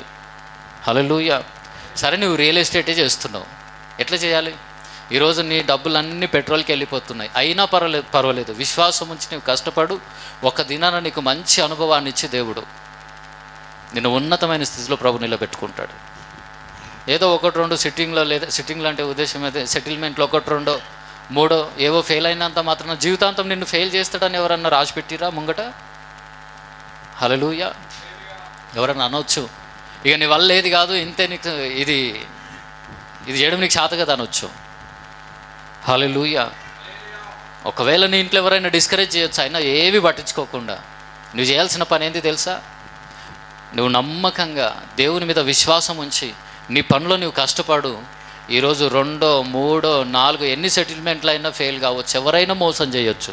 అక్కడ నువ్వేమో 10 లక్షలు ఎక్స్పెక్ట్ చేసినావు, నీ పెట్రోల్ కూడా సరిపోవు, నీ తిరిగిన దానికి కూడా సరిపోవు, నీకు 10,000 వచ్చి ఉండొచ్చు నువ్వు చేసిన బిజినెస్లో. అది రియల్ ఎస్టేట్ కావచ్చు, పోనీ నువ్వేదో రాజకీయ పరంగా వెళ్ళి ఉండొచ్చు, ఏదైనా బిజినెస్ చేస్తుండొచ్చు, హోటల్ ఉండొచ్చు, జాబ్ ఉండొచ్చు. ఎక్కడ చాలని పరిస్థితులు కనిపిస్తున్నా సరే చేస్తున్న పనిని నిలకడగా చెయ్యాలి. ఎలా చేయాలి? నిలకడగా. బోయజ్ అన్నాడు, ఏమన్నాడు తెలుసా? ఇచ్చట నా పనికత్తెల యొద్ద నిలకడగా ఉండుము, వారు కోయు చేను కనిపెట్టి వారిని వెంబడించుము. ఏమంటున్నాడు బోయజు? కష్టపడే స్త్రీ కనుక బోయజు అంటున్నాడు, వాళ్ళు ఎక్కడ కోస్తే అమ్మ నీకు పర్మిషన్ ఇచ్చేస్తున్నా, కనిపెట్టి నువ్వు వెంబడించు. హల్లెలూయా. హల్లెలూయా. నిన్ను ముట్టకూడదని యవనస్తులకు ఆజ్ఞాపించుచున్నాను. నీకు దాహమగునప్పుడు కొండల యొద్దకు పోయి పనివారు చేదురు నీళ్లు త్రాగుమని చెప్పెను. అందుకు ఆమె సాగిలపడి తల వంచుకొని, ఏమి తెలిసి పరదేశినైన నాయందు లక్ష్యముంచినట్లు నీకు కటాక్షము కలిగెను అని చెప్పగా. హల్లెలూయా. రూత్ ఏమంటుంది బోయజుతో? అసలు ఏమి తెలిసి పరదేశినైన నాయందు లక్ష్యముంచినట్లుగా నీకు కటాక్షం కలిగింది నా మీద, ఎందుకు నా మీద ఇంత నీకు దయ కలిగింది అని రూత్ ఒక ప్రశ్న వేస్తుంది. రూతుతో బోయాజు అన్న మాట ఏం తెలుసా? అమ్మ, ఈ పొలంలో నేరుకో, ఊకెంపడేయకు, నువ్వు వెళ్ళిపో అక్కడ, ఊకి సదాయిస్తున్నావు ఎందుకు అనలే. నెక్స్ట్ ఇంకో పొలంలోకి వెళ్ళి కోసిన కానీ నువ్వు నా ప్రతి పొలంలో పరిగెరకమ్మా. ఇంక కొంచెం దూరం అయిన తర్వాత ఏమంటాడు తెలుసా బోయజు? కోయి వారి మధ్యలోకి వెళ్ళి సమృద్ధిగా సమకూర్చుకో అంటాడు. హల్లెలూయా, హల్లెలూయా. ఎందుకు? రూత్ ఒక ప్రశ్న అడిగింది బోయజును. ఏమని? ఏమి తెలిసి పరదేశినైన నాయందు లక్ష్యముంచినట్లు నీకు కటాక్షం కలిగెను అని చెప్పగా బోయజు, నీ పెనిమిటి మరణమైన తరువాత నీవు నీ అత్తకు చేసినదంతయు నాకు తెలియబడెను. బోయజు నయోమి యొక్క బంధువుడే. రూతుతో అంటున్నాడు, ఎందుకు నా మీద నీకు కటాక్షం కలిగిందంటే, నీ భర్త చచ్చిపోయిన తర్వాత నయోమి నా బంధువు, ఆమెకు నీవు చేసిందంతా నాకు తెలిసింది. హల్లెలూయా. నువ్వు నీ భర్త చచ్చిపోయినప్పుడు నీ అత్తను నిర్లక్ష్యం చేయలేవని తెలిసింది. హల్లెలూయా. అందుకే బైబిల్ ఒక మాట ఉంటుంది, నీళ్లు పోయే వారికి నీళ్లు పోయబడును.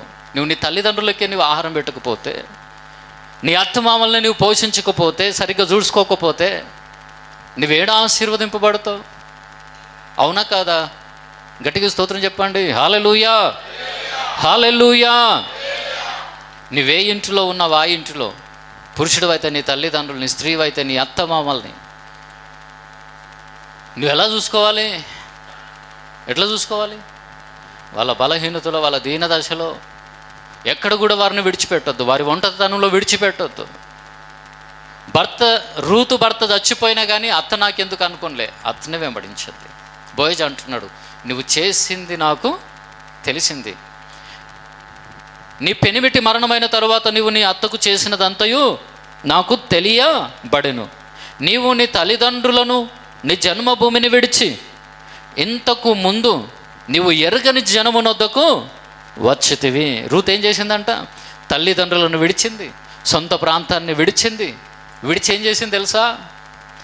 తెలియని జనం, ఇంతకుముందు నీవు ఎరగని జనం దగ్గరకు వచ్చినావు నువ్వు.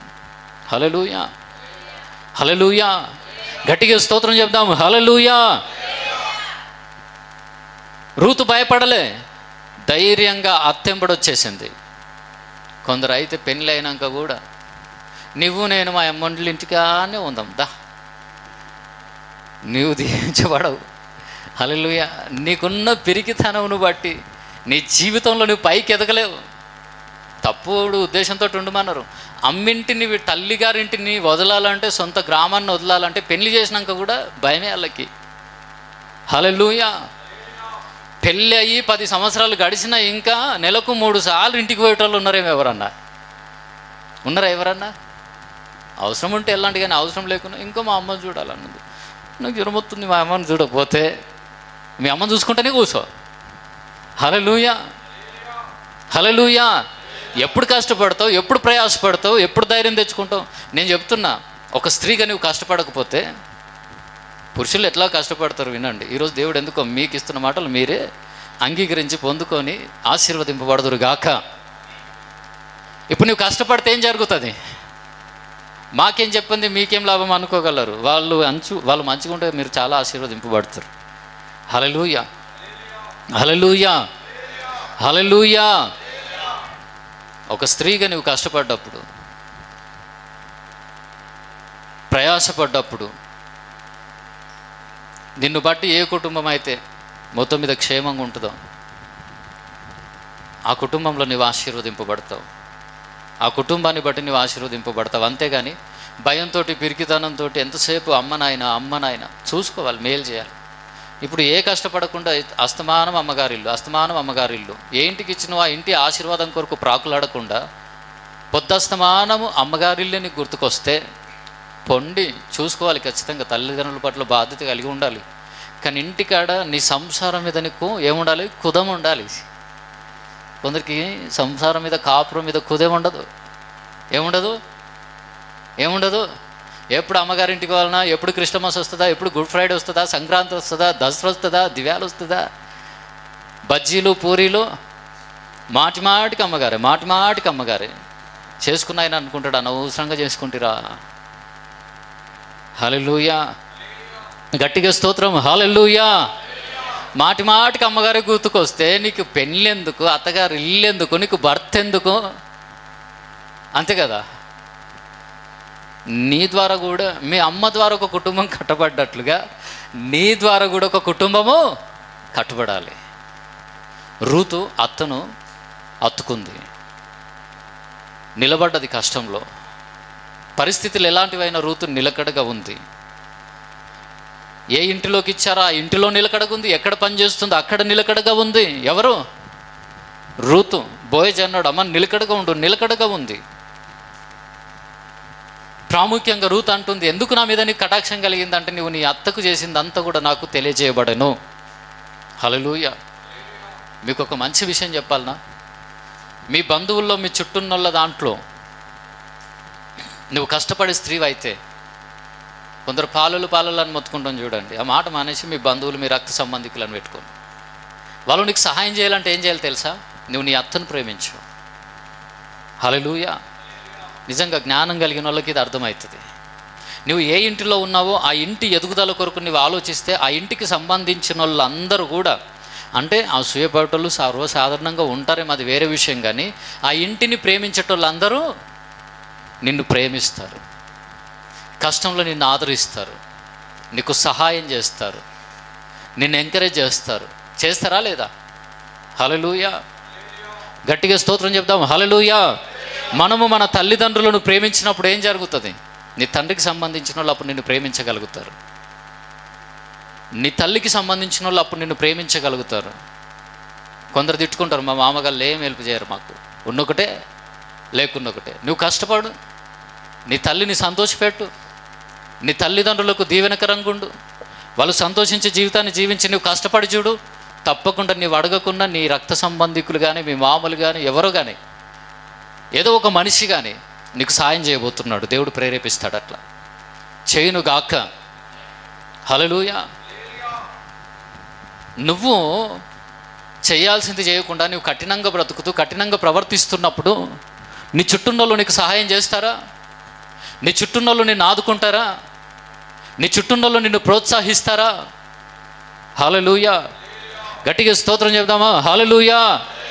నువ్వు ఎప్పుడైతే కనీసం నీవు ఉన్న ఇంటిలో నీ ఇంటి వారిని ప్రేమించి బాధ్యతగా ఉండి నమ్మకంగా పని చేసుకుంటూ కష్టపడతావో అప్పుడు ఖచ్చితంగా ఆ ఇంటిని ప్రేమించే వాళ్ళు ఉంటారు, నిన్ను ప్రేమించి ఖచ్చితంగా నిన్ను ప్రోత్సహిస్తారు. నీ క్షేమం కొరకు ఆలోచించే వారిని 100 మందిని కాదు, ఒక్కరిని లేపిన చాలు. ఎవరిని? ఒక్కరిని ప్రోత్సహించిన చాలు. నీ లైఫ్ మొత్తం టర్న్ అవుతుంది. కాదా? అవుతుందా? కాదా? అవుతుందా లేదా?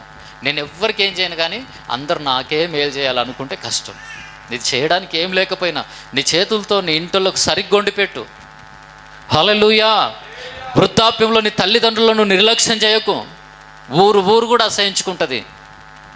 ఇలా కడుపు నీడు అనవసరంగా పుట్టిండు, తల్లిదండ్రులను మంచిగా చూసుకుంటలేడు అనే సాక్ష్యం నీకు ఉండొద్దు. హల్లెలూయా. మీ అమ్మ నాన్నతో ఊరల్లో వచ్చి చెప్పాలి, ఏమని తెలుసా? అమ్మ నువ్వు మంచి కొడుకును కన్నావు. హల్లెలూయా. నిజమా కాదా? ఇంకా మా తల్లిదండ్రులు ఉన్నారు అన్నోళ్ళు చేతులు ఎత్తండి, పురుషుల్లో నుంచి. తల్లో తండ్రో ఎవరైనా ఒకరు ఉన్నారు ఇంకా అన్నోళ్ళు చేతులు ఎత్తండి, కొంచెం చక్కగెత్తరా ప్లీజ్. హల్లెలూయా. మనందరం కూడా ఎట్లా ఉండాలి తెలుసా? వాళ్ళ వృద్ధాప్యంలో వారిని నిర్లక్ష్యము, ఇప్పుడు నిర్లక్ష్యం చేయొద్దాని కాదు, ఇప్పుడే కాదు, ఎప్పుడు కూడా నిర్లక్ష్యము చేయొద్దు, అలక్ష్యం చేయొద్దు. వాళ్ళ కష్టాన్ని అర్థం చేసుకొని ఇప్పుడు కష్టపడి చదవాలి. వాళ్ళకి చేతగానప్పుడు ప్రయాసపడి, నీ చిన్నగా ఉన్నప్పుడు నీ ప్రతి ఇష్టాన్ని ఎట్లా గౌరవించారో నీ తల్లిదండ్రుల యొక్క ఇష్టాలని కూడా వృద్ధాప్యంలో నువ్వు గౌరవించే వ్యక్తిగా ఉందువుగాక. అందుకే నేను కోటర్ సీసా తెచ్చిస్తా, మా డాడీ అంటే నాకు ప్రేమ అనగలరు. హల్లెలూయా. ఇష్టాలంటే అవి కావు. మా అమ్మ కళ్ళు ఇష్టం కనుక నువ్వే చెప్పినావు కదా పాస్టరు, ఆమె ఆత్మ సొమ్ము కళ్ళు తెచ్చిస్తానగలరు. హల్లెలూయా. ఆత్మ నరకానికి పోతుంది. ఆమె దేహాన్ని చెరిపేది ఇష్టపడ్డా అది ఇయ్యొద్దు. అది తినకపోతే సస్తే చచ్చిపోయి పరలోకానికి వెళ్ళిపోతే చాలు. హల్లెలూయా. హల్లెలూయా. అర్థమవుతుందా చెప్తున్న మాటలు? వాళ్ళకి కొన్నిసార్లు చిన్నగా ఉన్నప్పుడు మనకు ఎట్లా తినాలనిపిస్తుంది, వృద్ధాప్యంలోకి వచ్చినాక కొన్ని వాళ్ళకి అలాగే తినాలనిపిస్తుంది. అట్లని షుగర్ ఉన్న వాళ్ళకు పోలేలు తినాలనిపిస్తుంది అని చెప్పేసి ఆ పోలేలు తీయటి కదా అని పెడితే అది కూడా విషయం అవుతుంది. జ్ఞానం కలిగి జాగ్రత్త వహించి, అమ్మ మేము అందరం థమ్స్అప్ తాగుతున్నాం అమ్మ, దీనికి మీద తాగమ్మ అంటే షుగర్ పెరిగిపోయి అడ్డం పడే మళ్ళీ హాస్పిటల్కి వేసుకొని ఉరకాలి. అవునా కాదా? చూసుకొని వాళ్ళకి ఇష్టమైంది, అందులోనే వాళ్ళకి ఆరోగ్యాన్ని ఇచ్చేది. హల్లెలూయా. ఏడికన్నా పోవాలనిపించింది, నా బిడ్డను చూడాలనిపిస్తుంది, బేట జర తోలుకపోవా, ఆ పోయే నా పని నా అప్పులు నాకున్నాయి. నీ అప్పుల్లోకి వెళ్ళి తొందరగా బయటికి రావాలని ఉంటే మీ అమ్మ మీ చెల్లెల దగ్గరకు అక్క దగ్గరకు చూడాలనిపిస్తుంది చూడండి, ఆడికి తొందరగా తోలుకుపోండి. వాళ్ళ ఇష్టాలను గౌరవించండి. హల్లెలూయా. హల్లెలూయా. నువ్వు చిన్నగా ఉన్నప్పుడు సినిమా చూడాలంటే పైసలు ఇచ్చే నీకు, అమ్మ బిర్యానీ తింటా అంటే పైసలు ఇచ్చే. నీ ప్రతి ఇష్టాన్ని గౌరవించినప్పుడు, వృద్ధాప్యంలోకి వచ్చినప్పుడు నీ తల్లిదండ్రుల యొక్క ప్రతి ఇష్టాన్ని అనగా వాళ్ళకు ఆరోగ్యాన్ని ఆశీర్వాదాన్ని ఇచ్చే ఆ ఇష్టాలను నువ్వు గౌరవించినప్పుడు ఖచ్చితంగా నీ బాధ్యత నువ్వు సరిగ్గా నెరవేర్చిన వ్యక్తివి అవుతావు. హల్లెలూయా. ప్రేమించిన వ్యక్తివి అవుతావు. వాళ్ళ యోగక్షేమాలు నువ్వు పట్టించుకున్నప్పుడు రూతు యొక్క లైఫ్ను దేవుడు ఎలాగ టర్న్ చేసిండో ఖచ్చితంగా నీ లైఫ్ను కూడా టర్న్ చేస్తాడు. చాలామంది జాబ్ చేస్తారు, బయట చూస్తే ఇన్సెట్గా అనిపిస్తుంది, షోగా అనిపిస్తాయి, డిగ్నిటీగా అనిపిస్తారు. ఇంట్లో చూస్తే అమ్మకు టైంకి అన్నం వండి పెట్టని భార్యకు బుద్ధి చెప్పిన వాళ్ళు కూడా ఉన్నారు. ఇంకా లేరంటారా? హల్లెలూయా. అవసరమైతే ఇంకా ముసలిదానా ఏం తిడుతున్నావు ఊకే అని చెప్పే బదులు భార్యకే, అరే పెద్ద ఆమె నీకు తల్లి అయిన అత్త అయిన ఆమెను కదా అంటే అన్నదేమో సరి చేసుకో అని చెప్తే ఎట్లుంటుంది? హల్లెలూయా. భార్యను ప్రేమించాలి, కానీ తల్లిదండ్రుల విషయంలో ఒకవేళ నువ్వు అజాగ్రత్తగా ఉంటున్నట్లయితే జ్ఞాపకం ఉంచుకో, నువ్వు జాగ్రత్తగా ఉండు. వాళ్ళ మనసు గాయపడకుండా నువ్వు బాధ్యతగా ప్రవర్తించు. దేవుడు తప్పకుండా నీ జీవితంలో అద్భుతం చేస్తాడా చేయడా? రూతు జీవితంలో ఏం అద్భుతం జరిగింది తెలుసా? రూతు జీవితంలో నయోమి విషయంలో జాగ్రత్త వహించింది. అయ్యో నా అత్త ఒంటరి అయిపోతుంది అనుకొని పరిగేరుకొని వచ్చి ఆ పొలం ఈ పొలం ఏరి వెళ్ళి పరిగేరుకొని వచ్చి అత్తను పోషించిన దానికి రూతుకి ఏం దొరికింది? ఒంటరితనం కాదు, కరువు కాదు. హల్లెలూయా. ఒకప్పుడు మంచి మనసుతో నయోమి గురించి ఆలోచించిన రూతు జీవితంలో దేవుడు అద్భుతం చేశాడు. ఏం చేశాడు? యెహోవా 12వ వచనం చూడండి. యెహోవా నువ్వు చేసిన దానికి ప్రతిఫలం ఇచ్చును. ఇశ్రాయేలీల దేవుడైన యెహోవా రెక్కల క్రింద సురక్షితముగా ఉండునట్లు నీవు వచ్చితివి. ఆయన నీకు సంపూర్ణమైన బహుమానం ఇచ్చునని ఆమెకు ఉత్తరం ఇచ్చెను. అందుకు ఆమె, నా ఏలినవాడా, నేను నీ పనికత్తుల్లో ఒకదానను కాకపోయినను నువ్వు నన్ను ఆదరించి నీ దాసురాలనగు నాయందు ప్రేమ కలిగి మాట్లాడితివి గనుక నా ఎడల నీకు కటాక్షము కలగనిమ్మని చెప్పెను. హల్లెలూయా. బోయజ్ ఏమంటున్నాడు తెలుసా? యెహోవా నీవు చేసిన దానికి నీకు ప్రతిఫలం ఇస్తాడు, ఆయన నీకు సంపూర్ణమైన బహుమానం ఇస్తాడు. ఇంకా ముగింపులోకి వెళ్దాం. సంపూర్ణమైన బహుమానం ఏంటి? రూతుకు దేవుడిచ్చిన ప్రతిఫలం ఏంది? రూత్ ఏం చేసిందంటే అత్తను ఒంటరితనంలో అర్థం చేసుకొని పోషించింది. అత్త మాటకు గౌరవాన్ని ఇచ్చి నీ సెలవు అయితేనే బయటికి వెళ్తాని అత్త పర్మిషన్తో బయటికి వెళ్ళాంత విధేయత రూతులో ఉంది. అది బానిసత్వం కాదు, అది ఏమంటారు? అది విధేయత. హల్లెలూయా. కొందరింటికి వెళ్ళి బయటికి వెళ్తారు భార్య భర్తలు, కొడుకుని అడగలేక అత్త కోడలను అడిగింది అనుకో, ఏం చెప్తారు తెలుసా? ఏమమ్మా ఏడిపోయినరు, ఏడికోత నీకెందుకో, పనిమాల దానికి ఊకే ప్రతిదీ చెప్పాలి అనే మనస్తత్వం నీకుంటే ఖచ్చితంగా నీవు దీవించబడలేవు, నీవు ఆశీర్వదింపబడలేవు. హల్లెలూయా. అందుకే నీ జీవితంలో ఇంకా కరువు వెంబడిస్తుంది. అందుకే నీ జీవితంలో ఇంకా అశాంతి, అసమాధానం, వ్యాధులు వెంబడిస్తున్నాయి. అందుకే ఒకవేళ ఏదైనా రోగము, అనారోగ్యం ఈరోజు నిన్ను ఇంకా పీడిస్తుందేమో. హల్లెలూయా. ఎంతమంది సొంతూరు విడిచిపెట్టి ఈ పట్టణంలో రెంటుకుంటున్నారో మీ అత్త మామల్ని విడిచిపెట్టి? కనీసం వారంలో ఒకసారైనా మీరు ఫోన్ చేస్తున్నారా మీ అత్తకి? హల్లెలూయా, హల్లెలూయా. కని పెంచిన వాళ్ళ కొడుకుని ఎత్తుకొని వస్తేవి అంటే నా ఉద్దేశము, పోదామని దోమలాక తలిగి, గోయికలాక తలిగి సంగారెడ్డికి వచ్చి రూమ్ తీసి ఉంటుంది, లేదంటే హాస్పిటల్లో రూమ్ తీసి ఉంటుంది. మొత్తం దూరం వచ్చిండ్రు. కనీసం ఫోన్ చేసి అత్త బాగున్నవా వారంకి ఒకసారి అన్న ఫోన్ చేస్తున్న కోడన్లు ఉన్నారా? అమ్మ బాగున్నవానికి పలకరిస్తున్న కొడుకులు ఉన్నారా? హల్లెలూయా. నీ తల్లికి చేసిన దాన్ని బట్టి దేవుడు నీకు ప్రతిఫలం ఇవ్వబోతున్నాడు. నీ అత్తకు చేసిన దాన్ని బట్టి నీకు, నీ మీద ఉన్న పెద్దలు, అది నీ తల్లిదండ్రులైనా, నీ భార్య తల్లిదండ్రులైనా, అది నీ తల్లిదండ్రులైనా, నీ భర్త తల్లిదండ్రులైనా, వారిని నువ్వు ప్రేమిస్తున్నావా? వారిని నువ్వు పలకరిస్తున్నావా? నిజంగా ఎవరిని విడిచిపెట్టకు, నిర్లక్ష్యం చేయకు. అయితే నువ్వు ఇతరులకు చేసేదాన్ని బట్టి దేవుడు నీకు ఏం చేస్తాడు? ప్రతిఫలం ఇస్తాడు. నువ్వు చేసిన దానికి దేవుడు నీకు ఏమిస్తాడు? కొంచెం చెప్పండి, ఏమిస్తాడు? ప్రతిఫలం ఇస్తాడు. హల్లెలూయా, హల్లెలూయా. ఇంకో మాట నేను చెప్పాలనుకుంటున్నాను. మీ తల్లిదండ్రులు ఎలాంటి వారైనా సరే మీరు ప్రేమిస్తారా లేదా చెప్పండి? ప్రేమిస్తామా లేదా చెప్పండి? ప్రేమిస్తామా లేదా? అత్తమామలు ఎలాంటి వారైనా సరే కూడా ప్రేమించే వారిగా ప్రతి పురుషుడు, ప్రతి స్త్రీ ఉండును గాక. హల్లెలూయా. నేనైతే మా అమ్మను అదే విధంగా ప్రేమిస్తా, మా అత్తమామలను అదే విధంగా ప్రేమిస్తా. నేను చేయగలుగుతున్నాను కాబట్టి ఈరోజు నేను ఆ మాట ధైర్యంగా చెప్తున్నా. హల్లెలూయా, హల్లెలూయా. గట్టిగా హల్లెలూయా. కొడుకులు ఉండని లేకపోని, ఒకవేళ మీరు అత్తమామలు కలిగి ఉన్నట్లయితే తల్లిదండ్రులు ప్లస్ వాళ్ళ విషయంలో కూడా మీరు బాధ్యత కలిగి ఉండండి. మీరు కూడా అంతే. అప్పుడు ఏం జరుగుతుందో తెలుసా? నీకున్న జాలిని బట్టి, నీకున్న దయాగుణాన్ని బట్టి, మంచితనాన్ని బట్టి దేవుడు నీ లైఫ్ టర్న్ చేస్తాడు. వేసినాంలో చప్పలు కొట్టి దేవుని మహిమపరుద్దాం. రూత్ ఏమనుకుందంటే, నా అత్తింట్లో ఉంది, వృద్ధాప్యంలో ఉంది, ఆమె నేనే పోషించాలి. అత్త నువ్వు మంచిగా ఇంట్లో ఉండు, నేను కష్టపడతా, నేను నీకు తెచ్చిపెట్టింది.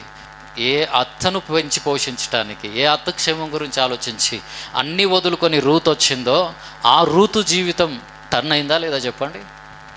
బాయ్స్ అంటాడు, ఆయన నీకు సంపూర్ణమైన బహుమానం ఇచ్చును. హల్లెలూయా. నువ్వు చేసేదాన్ని బట్టి దేవుడు నీకు ఏమిస్తాడు తెలుసా? సంపూర్ణమైన బహుమానం. ఏమిచ్చాడు రూతుకు సంపూర్ణమైన బహుమానం అంటే, మొదటిగా రూతుకి మంచి భర్తను దేవుడిచ్చాడు. ఓ సమయం వచ్చింది, బోయజు రూతును వివాహం చేసుకున్నాడు. బోయజు ఎవరు తెలుసా? ఎవరంట? అతడు మొదటి వచనంలో ఉంది, 2వ అధ్యాయంలో, అతడు ఎలీమెలెకు వంశపు వాడై ఉండెను, అతని పేరు బోయజు. అంతకంటే ముందు నయోమి పెనిమిటికి బంధువుడు ఒకడు ఉండెను, అతడు చాలా ఆస్తిపరుడు. అతడు ఎవరు అంటే బోయజు. బోయజు ఎవరంట? కొంచెం చెప్పండి. బోయజు ఎవరు? ఆస్తిపరుడు. మస్తు ప్రాపర్టీస్ ఉన్నాయి, భూములు దునియా ఉన్నాయి. ఎవరికి? బోయజుకి. ఆ పొలంలో, ఏ పొలంలో నిలకడగా ఉండి రూతు పరిగెరుకుందో, కష్టపడ్డదో, ప్రవర్తనను కాపాడుకుందో, రూతుకు మంచి సాక్ష్యం ఉంది తెలుసా? ఎవరి వైపు చూడలేదంట, తన పని తన చూసుకుందంట. హల్లెలూయా. ఒక పొలానికి వెళ్ళింది, కష్టపడుతుంది, పని చేసుకొని వచ్చింది. నిజంగా మనం స్కూల్కి వెళ్తే ఏం చేయాలి? దీవించబడాలంటే చదువుకొని రావాలి. జాబ్కి వెళ్తే ఏం చేయాలి? హల్లెలూయా. ఎక్కువ చెప్పాను కానీ అక్కడక్కడ భర్తకి డ్యూటీకి వెళ్తున్నా అని చెప్పి అక్కడ ఇంకొక సంబంధం పెట్టుకునే స్త్రీలు లేరా? భార్యకి డ్యూటీకి వెళ్తున్నా అని చెప్పేసి పరాయి స్త్రీతో కనెక్షన్ పెట్టుకునే పురుషులు లేరా? ఏదో ఒక రోజు నీ ఉన్న ఉద్యోగం ఓడిపోబోతుంది. హల్లెలూయా. ఓడిపోవాలనా? లేదంటే నీకు శాలరీ ప్రమోషన్ రావాలనా? శాలరీ రావాలి, ప్రమోషన్ రావాలి, నీ స్థితి మార్చబడాలి, నీ జీవితం టర్న్ కావాలంటే నువ్వేం చేయాలి తెలుసా? నువ్వెక్కడ పని చేస్తున్నావు అక్కడ పని మీదే మనసు నిలుపు. వచ్చిపోయడం మీద మనసు నిలిపొద్దు. నీ ఆఫీస్లో స్టాఫ్ ఉంటే వాళ్ళ మీద మనసు నిలిపొద్దు. వాళ్ళతో బిర్యానీలు, వాళ్ళతో దావతులు, అదంతా దరిద్రం అవసరమా? హల్లెలూయా, హల్లెలూయా, హల్లెలూయా. ఈ మధ్య ఎక్కువైపోయినాయి గెట్ టుగెదర్లు. ఏంటి గెట్ టుగెదర్లు? 10th క్లాస్ వాళ్ళు మగపిల్లలు గెట్ టుగెదర్ చేసుకుంటే సమస్య లేదు, ఆడపిల్లలు గెట్ టుగెదర్ చేసుకుంటే సమస్య లేదు. పోనీ ఆ స్టూడెంట్స్ తర్వాత ఆఖరికి వస్తే అదే రోగం వీళ్ళకి తగిలింది. ఎవరికి? జాబులు చేసుకునేటోళ్ళకి. స్టాఫ్ ఉన్నారు, మగపిల్లలు ఏమన్నా గెట్ టుగెదరో లేదంటే ఏదో టూర్కో ఏదైనా చేసుకున్నారా అంటే ఓకే. ఆడపిల్లలు చేసుకున్నారా అంటే కాదు, స్టాఫ్ మొత్తం మగపిల్లలు కలిసి గెట్ టుగెదర్లు చేస్తారు. హల్లెలూయా. వాళ్ళ భార్యలు ఈడికి రారు, వీళ్ళ భర్తలు ఆడికి రారు, ఇద్దరు కలిసి తింటున్నారా, మాట్లాడుతున్నారా, పాపం చేస్తున్నారా? నువ్వు సరైన ఆత్మీయురాలు అయితే ఫస్ట్ దాన్ని కట్ చేస్తావు. నువ్వు పరాయి పురుషునితో కూర్చొని తినడానికి నువ్వు సిద్ధపడుతున్నావంటే ఇంకా ఆత్మీయంగా నీ వీక్. నిజమా కాదా? హల్లెలూయా, హల్లెలూయా. భర్తలుగా పర్వాలేదులే పొండి అని అనుమతించొద్దు. మీరు కూడా అనుమతించకండి. కొన్నిసార్లు అనుమతించాలి తప్పదాలను. ఎప్పుడో ఆఫీస్ పనుల్లో. కానీ దూరంగా ఉండడమే బెటర్. పురుషులతో కలిసి వెళ్ళిపోవచ్చు, ఇంకా స్త్రీలతో కలిసి ఎక్కడన్నా వండుకొని తినండి. హల్లెలూయా, హల్లెలూయా. మా సార్ వాళ్ళు మా స్టాఫ్ కలిసి మేము గెట్ టుగెదర్ చేసుకున్నామండి. ఇంటికి వచ్చినాక తోముడండి. హల్లెలూయా, హల్లెలూయా. గతంలో గెట్ టుగెదర్లు అయినాయి. హల్లెలూయా. అక్కడక్కడ ఈ మధ్య గెట్ టుగెదర్లు అవుతున్నాయి. 10th క్లాసుల్లో 10 సంవత్సరాల తర్వాత మా చిన్ననాటి స్నేహితురాలని ఫోటో పెట్టుకుంటే కొంపలు మునగకపోతే హల్లెలూయా. అరే పోయినరు. గతంలో ఉంటే కరెక్షన్ ఉండే, తెంపుకున్నాక మళ్ళీ పక్కకు చూపెట్టుకుంటే మీకు మనశ్శాంతి ఉంటుందా? 15-20 సంవత్సరాల నుంచి నిన్ను వెంబడించినామెకే. హల్లెలూయా. ఏది ఏమైనా సరే కొన్నిసార్లు ఒంగురుతోలు దొక్కుతున్నామేమో, సరి చేసుకోవాలి. కానీ ప్రాముఖ్యంగా ఎక్కడ జాబ్ చేస్తున్నాం అక్కడ, ఎక్కడ పని చేస్తున్నాం అక్కడ, అది మేస్త్రి పని కావచ్చు, కూలి పని కావచ్చు, కంపెనీలో జాబ్ కావచ్చు, గవర్నమెంట్ ఉద్యోగం కావచ్చు, మందిరంలో పరిచర్యలో ఉంటున్నా మన పని మీదే మనం కాన్సన్ట్రేషన్ చేయాలి, కానీ అటు ఇటు చూడొద్దు. హల్లెలూయా. పరిచర్యలు ఉన్నాం కదా అని చెప్పేసి ఎవరు చూడనప్పుడు ఏం సిస్టర్ బాగున్నావా, ఎవరు అవసరమా మాట్లాడు. హల్లెలూయా.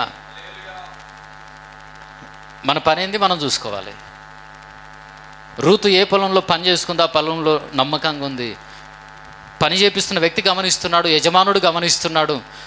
రూతు చూపులు అటు ఇటు వెళ్ళలే, రూతు మాటలు వంకరగా మాట్లాడలే, నమ్మకంగా పని చేసుకుంది. ఏమైంది తెలుసా? బోయజు మనసులో రూతుకు స్థానం దక్కింది. ఎవరైతే సంఘం అనే పొలంలో, ఉద్యోగం అనే పొలంలో మనం ఎక్కడుంటామో అక్కడ, ఎప్పుడైతే మనం నమ్మకంగా ఉంటామో అక్కడుండే మేనేజర్ హృదయంలో మనకు స్థానం దొరుకుతుంది. హల్లెలూయా. ప్రాముఖ్యంగా దేవుని హృదయంలో మనకు స్థానం దొరుకుతుంది. దేవుని హృదయంలో స్థానం దొరికితే ఏమైతే తెలుసా? రూతు ప్రవర్తనను బట్టి ఫస్ట్ దేవుని హృదయంలో స్థానం దొరికింది రూతుకి. రూతు ఎవరు? యాక్చువల్గా అన్యురాలామే. ఇక్కడికి వచ్చింది, దేవుని నమ్ముకుంది, దేవుని హృదయంలో చోటు సంపాదించుకుంది. మనం మనుషుల హృదయాల్లో చోటు సంపాదించుకుంటాం కొన్నిసార్లు, సొంత జ్ఞానం తెలివిని సొంత ప్రవర్తనను బట్టి. కానీ దేవుని హృదయంలో చోటు సంపాదించుకుందాము గాక. రూతును బోయజు వివాహం చేసుకున్నాడు. బోయజు చాలా ఆస్తిపరుడు. ఇప్పుడు రూతు ఏమైంది చెప్పండి? కుంచి పట్టుకొని పరిగేరుకునే రూతు ఇప్పుడు ఏమైంది తెలుసా? హల్లెలూయా.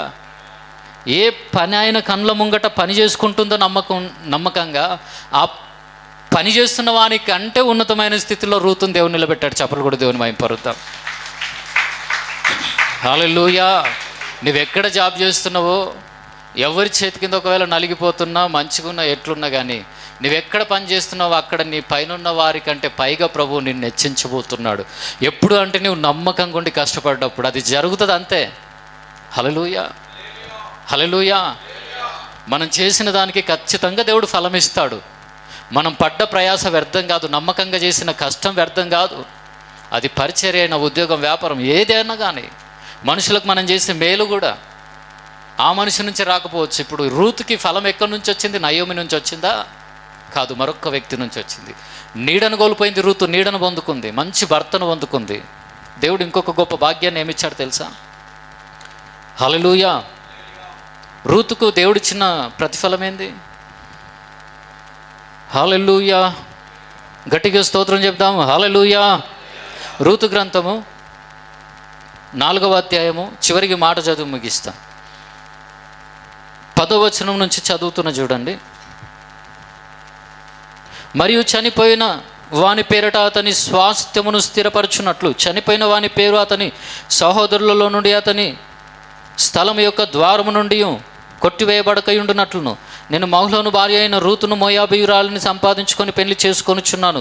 దీనికి మీరు ఈ దినమున సాక్షులై ఉన్నారని పెద్దలతోనూ ప్రజలందరితోనూ చెప్పాను. అందుకు పురద్వారమున నుండిన ప్రజలందరూ పెద్దలను మేము సాక్షులము. యెహోవా నీ ఇంటికి వచ్చిన ఆ స్త్రీని ఇశ్రాయేలీల వంశమును వర్ధిల్లజేసిన రాహేలును పోలిన దానిగాను లేయాను పోలిన దానిగాను చేయునుగాక. అక్కడున్న పెద్దలు ఏమని ఆశీర్వదిస్తున్నారు రూతును? రాహేలును లేయాను పోలిన దానిగాను చేయునుగాక. రూతేమో భర్త చచ్చిపోయిన వ్యక్తి, అది బోయేజుకు తెలుసు. బోయేజేమో పెళ్లి కానీ ఆస్తిపరుడు. ఆ వ్యక్తితో వివాహం జరిగింది. దేవునికి మహిమ కలుగును గాక. నమ్మకంగా ఉంటే అసలు పెళ్ళే కానీ నీ కుమార్తెకి పెళ్ళి కాదా? పెళ్లి సంబంధాలు ఎన్నో చూసి అలసిపోయి ఉంటే నీకు పెళ్ళి కాదా? దేవునికి మహిమ కలుగును గాక. దేవుడు మంచి సంబంధం ఇస్తాడు. కష్టపడే స్త్రీగా ఎక్కడ పని చేస్తున్నావో, ఎక్కడ చదువుకుంటున్నావో, జాబ్ చేస్తున్నావో, అక్కడ నీ యవ్వన ప్రాయంలో నీకు ఇచ్చిన దేవుడు ఇచ్చిన పరిశుద్ధతను కాపాడుకొని నువ్వు పరిశుద్ధంగా జీవిస్తే దేవుడు నీకు మంచి భర్తనిస్తాడు. ఆత్మీయుడు ఆస్తిపరుడైనటువంటి భర్తను ప్రభువు మీ బిడ్డలకు దేవుడు ఇచ్చునుగాక. ఇస్తాడా? ఇస్తాడు ఖచ్చితంగా. హల్లెలూయా. హల్లెలూయా. అలాగే ఎఫ్రతాలో నీవు క్షేమాభివృద్ధి కలిగిన వాడవై బెత్లెహేములో నీవు ఖ్యాతి నొందుదువుగాక. యెహోవా ఈ యవనరాలు వలన నీకు దయచేయు సంతానము నీ కుటుంబమును తామారు యూదాకు కనిన పెరేసు కుటుంబము వలె ఉండునుగా కనిరి. కాబట్టి బోయేజు రూతును పెళ్లి చేసుకొని ఆమె యొద్దకు పోయినప్పుడు యెహోవా ఆమె గర్భవతి యగునట్లు అనుగ్రహించను గనుక ఆమె కుమారుని కనెను. అప్పుడు స్త్రీలు ఈ దినమున నీకు బంధువుడు లేకుండా చేయని యెహోవా స్తుతి నందునుగాక. ఆయన నామము ఇశ్రాయేలీయులలో ప్రకటింపబడునుగాక. నిన్ను ప్రేమించి 7 కుమారుల కంటే నీకెక్కువగానున్న నీ కోడలు ఇతనే కానేను. రూతుకి ఏం సాక్ష్యం వచ్చింది? 7 మంది కుమారుల కంటే ఎక్కువనంట. ఒక కోడలు గట్టిగా నిలబడితే. ఒకవేళ ఒక భర్త లేని స్త్రీగా నీవు ఉండొచ్చు. నీ అత్తకు నువ్వు ఎట్లా ఉండాలంటే 7 మంది కుమారులలాగా నివందువుగాక. నిజంగా ఒక పెద్ద మనుషులు అంటారు చూడండి, ఏ ఆడపిల్ల అయినా కుటుంబాన్ని నడుము కట్టుకొని కడుతూ ఉన్నప్పుడు మొగోడులాగా పనిచేస్తుంది ఆ పిల్ల అంటారు. ఎట్లా ఎట్లా ఆమె మొగోడండి అంటారు. హల్లెలూయా. హల్లెలూయా. నిజంగా ఒక మొగ పిల్లగానంత పనిచేసింది అక్కడ. అంతకంటే 7 మంది కుమారులంతా ఎవరికి? నయోమికి. 2 కొడుకులను కోల్పోయిందేమో కానీ ఒక రూతు ఎలా ఎంచబడ్డదంటే ఈక్వల్ టు 7 మంది కుమారులు. మరి నువ్వెట్లున్నావు?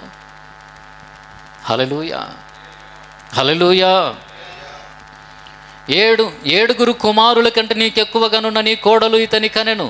ఇతడు నీ ప్రాణమును ఓదార్చి ముసలితనమున నీకు పోషకుడగునని నయోమితో చెప్పిరి. అప్పుడు నయోమి ఆ బిడ్డను తీసుకొని కౌగిట నుంచుకొని వానికి దాదిగా ఉండెను. ఆమె పొరుగు స్త్రీలు నయోమి కొరకు కుమారుడు పుట్టెనని చెప్పి అతనికి ఓబేద్ అని పేరు పెట్టిరి. ఈ ఓబేద్ ఎవరు తెలుసా? అతడు దావీదునకు తండ్రి అయిన యెష్షయి యొక్క తండ్రి. హల్లెలూయా. దావీదు తండ్రి పేరు ఏం పేరు?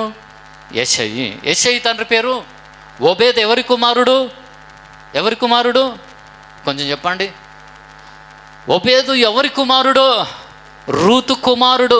రూతు యొక్క మనుమని క్షమించండి, రూతు యొక్క మనుమడు. రూతు కుమారుని యొక్క మనుమడే కదా. ఎవరల్లో? రూతు కుమారుని యొక్క ఒబేదు యొక్క మనమడెవరు? దావీదు. రూతుకు ఒబేదు పుట్టిండు, ఒబేదుకు యెషయి, యెషయికి దావీదు. ఇప్పుడు ఒబేదు యొక్క కుమారుడు ఎవరు? యెషయి. యెషయి కుమారుడు దావీదు. ఇప్పుడు ఒబేదుకు దావీదు ఏమవుతాడు? మనమడవుతాడు. రూతుకి ఏమవుతాడు? హల్లెలూయా. రూతు ధైర్యంగా చెప్పుకొని ఉంటుంది బతికుంటే, ఇదిగో నా కొడుకు మనమడు అనగా నా మనమడు ఏమయ్యిండు? కొంచెం చెప్తారా? ఏమయ్యిండు? రాజు అయ్యిండు. చెప్పలు కూడా దేవుని మహిమ పరుద్దాం. నీ గర్భంలో నుంచి రాజులు రాబోతున్నారు. వేసిన గట్టిగా చెప్పట్లు కొట్టు. నీ గర్భంలో నుంచి అధికారులు రాబోతున్నారు, వచ్చుదురుగాక. ఈరోజు నీది పరిగెరుకునే పరిస్థితి ఏమో, చాలని పరిస్థితి ఏమో. నువ్వు దేవునిలో నిలకడగా ఉండు, సంఘములో నిలకడగా ఉండు, సహవాసములో నిలకడగా ఉండు. నీ ఆత్మీయ జీవితాన్ని కాపాడుకొని నీవు చేయగలిగిన కష్టాన్ని చేస్తూ ఉన్నప్పుడు రూతు యొక్క జీవితాన్ని మలుపు తిప్పిన దేవుడు కష్టపడుతున్న నీ జీవితాన్ని మలుపు తిప్పుతాడు. అంతేకాదు నీ తరువాత తరాలు కూడా ఉన్నతముగా ఉండేటట్లుగా దేవుడు చేస్తాడు, చేయునుగాక. నిలకడగా ఉండడంలో ఆశీర్వాదం ఉంది. సంఘములో సహవాసంలో నిలకడగా ఉండు, నువ్వు చేస్తున్న పనిలో నిలకడగా ఉండు. నీవు ఉన్న చోట పరిశుద్ధంగా జీవించు, చాలు. పవిత్రంగా జీవించు. నువ్వు చేస్తున్న పని ఎంత చిన్నదైనా సరే నీ పరిశుద్ధత, నీ ఆత్మీయతను బట్టి దేవుడు నిన్ను ఉన్నతమైన స్థితిలో ఉంచబోతున్నాడు. రూతు యొక్క పరిశుద్ధమైన జీవితం, రూతు యొక్క నమ్మకత్వం, నిలకడ రూతును ఏం చేసింది? రూతును మామూలు గురించి తర్వాత తన పిల్లల్ని దీవించేటట్లుగా చేసిందా? కాదు. రూతు కూడా కొద్ది కాలంలోనే ఏమైంది తెలుసా? మహారాణిలాగా అయ్యింది. హల్లెలూయా, హల్లెలూయా. యేసు నామములో ఈరోజు నాకేమీ లేదని బాధపడుతున్నావేమో, మహారాణి లాంటి జీవితాన్ని దేవుడు నీకు ఇచ్చునుగాక. మహారాజు లాంటి జీవితాన్ని దేవుడు నీకు ఇచ్చునుగాక. నీ కష్టం వ్యర్థమైపోతుందని ఎప్పుడు అనుకోకు. నువ్వు చేస్తున్నది చాలా చిన్న పని కావచ్చు.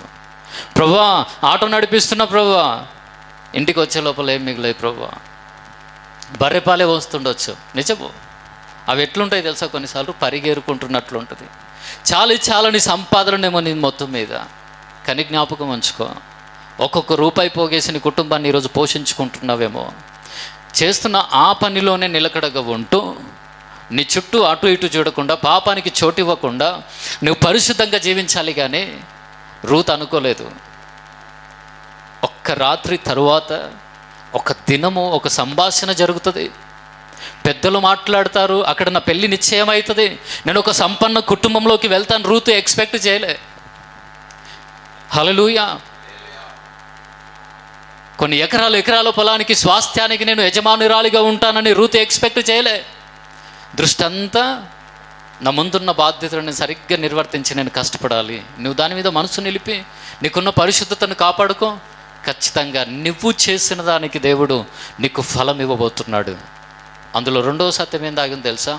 రూతును దేవునిలోకి నడిపించింది ఎవరు తెలుసా? ఎవరు?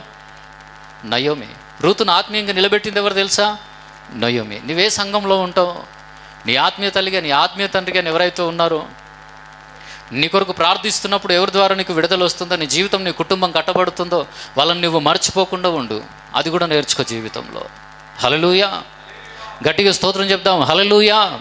విడుదల వచ్చినప్పుడే ఆ పరిచారకుడు లేదంటే ఆ సేవకుడు గుర్తు రావడం కాదు.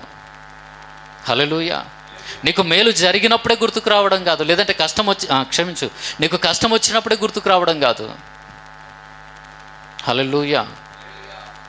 నీకు ఎవరి ద్వారా ఆత్మీయంగా లేదంటే శారీరకంగా మేలు జరిగిందో, ఎవరి ప్రార్థనల ద్వారా నీవు ఆశీర్వదింపబడ్డావో ఆ సేవకుని కొరకు నీవు ఆలోచిస్తున్నప్పుడు ఖచ్చితంగా నీవు చేసిన దానికి దేవుడు ఫలము ఇస్తాడు. ఈరోజు ఈ సంఘంలో నా జీవితం, నా కుటుంబం కట్టబడ్డదాని కృతజ్ఞతగా ఈ మందిరం పునాది వేసినప్పటి నుంచి కూడా కష్టపడ్డోళ్ళు ఉన్నారు, గొప్పిళ్ళు విప్పిన వాళ్ళు ఉన్నారు. వాళ్లకు తోచింది అది రూపాయి కావచ్చు, బారణ కావచ్చు, శారణ కావచ్చు, యంత్రణ కావచ్చు. కృతజ్ఞతగా నీవు ఇప్పటి వరకు ఇదిగో నేను బలపరిచి విడుదల పొందుకున్న మందిరం అని భావించి నువ్వు ఏదైతే చేసినావో ఈరోజు దేవుడు మీకు మాట ఇస్తున్నాడు. మీరు చేసిన దానికి దేవుడు మీకు ప్రతిఫలం ఇవ్వబోతున్నాడు. ఇచ్చునుగాక.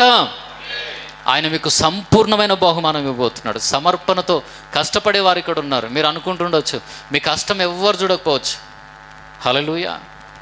మీరు చేస్తున్న ప్రార్థన, మీరు క్లీన్ చేస్తున్నప్పుడు ఎవ్వరు చూడకపోవచ్చు, కానీ దేవుడైతే గమనిస్తున్నాడు, దేవుడైతే చూస్తున్నాడు. హల్లెలూయా. ఈరోజు ఉన్నాయి మనం మంచిగా కూర్చున్నాం కదా, కుర్చీలు వేయబడ్డాయి, హల్లెలూయా. ఇది క్లీన్ అయ్యింది. ఎంత పని జరిగి దుమ్మి పడ్డా సండే వచ్చేసరికల్లా మళ్ళీ క్లీన్ అవుతుంది. మనం కూర్చున్నాం అంటే ఎవరో ఒకరు ఇక్కడ ప్రయాసపడి చేశారు.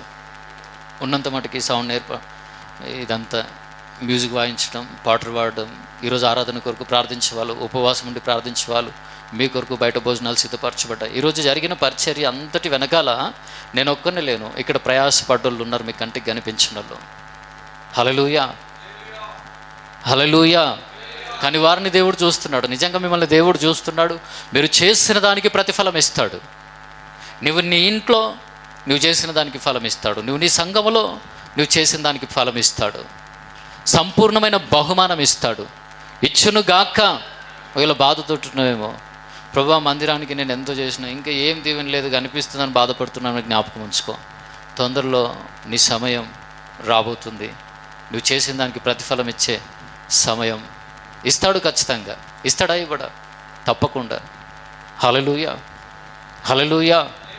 మీరు దేవుని కొరకు మీరు ప్రార్థించిన అనగా క్షమించండి, దేవుని నామములో నశించిపోతున్న ఆత్మల కొరకు, ఇతరుల కుటుంబాలు కట్టబడడానికి మీరు ప్రార్థించిన, ప్రయాసపడ్డ, మీ గొప్పిలను విప్పి ఆర్థికంగా మీరు సహకరించిన, మీరు చేసిన దాన్ని అంతటిని బట్టి దేవుడు దాన్ని గమనిస్తున్నాడు.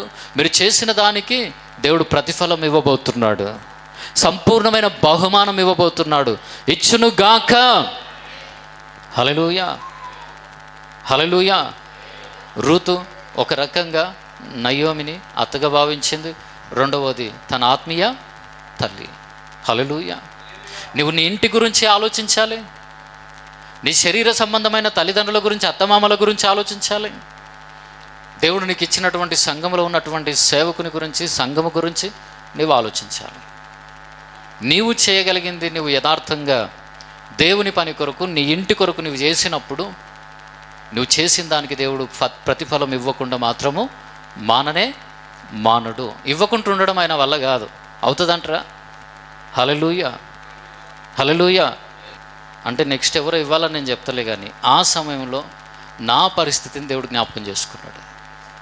నేను సంఘం కొరకు చేస్తున్న దాన్ని దేవుడు మర్చిపోలే.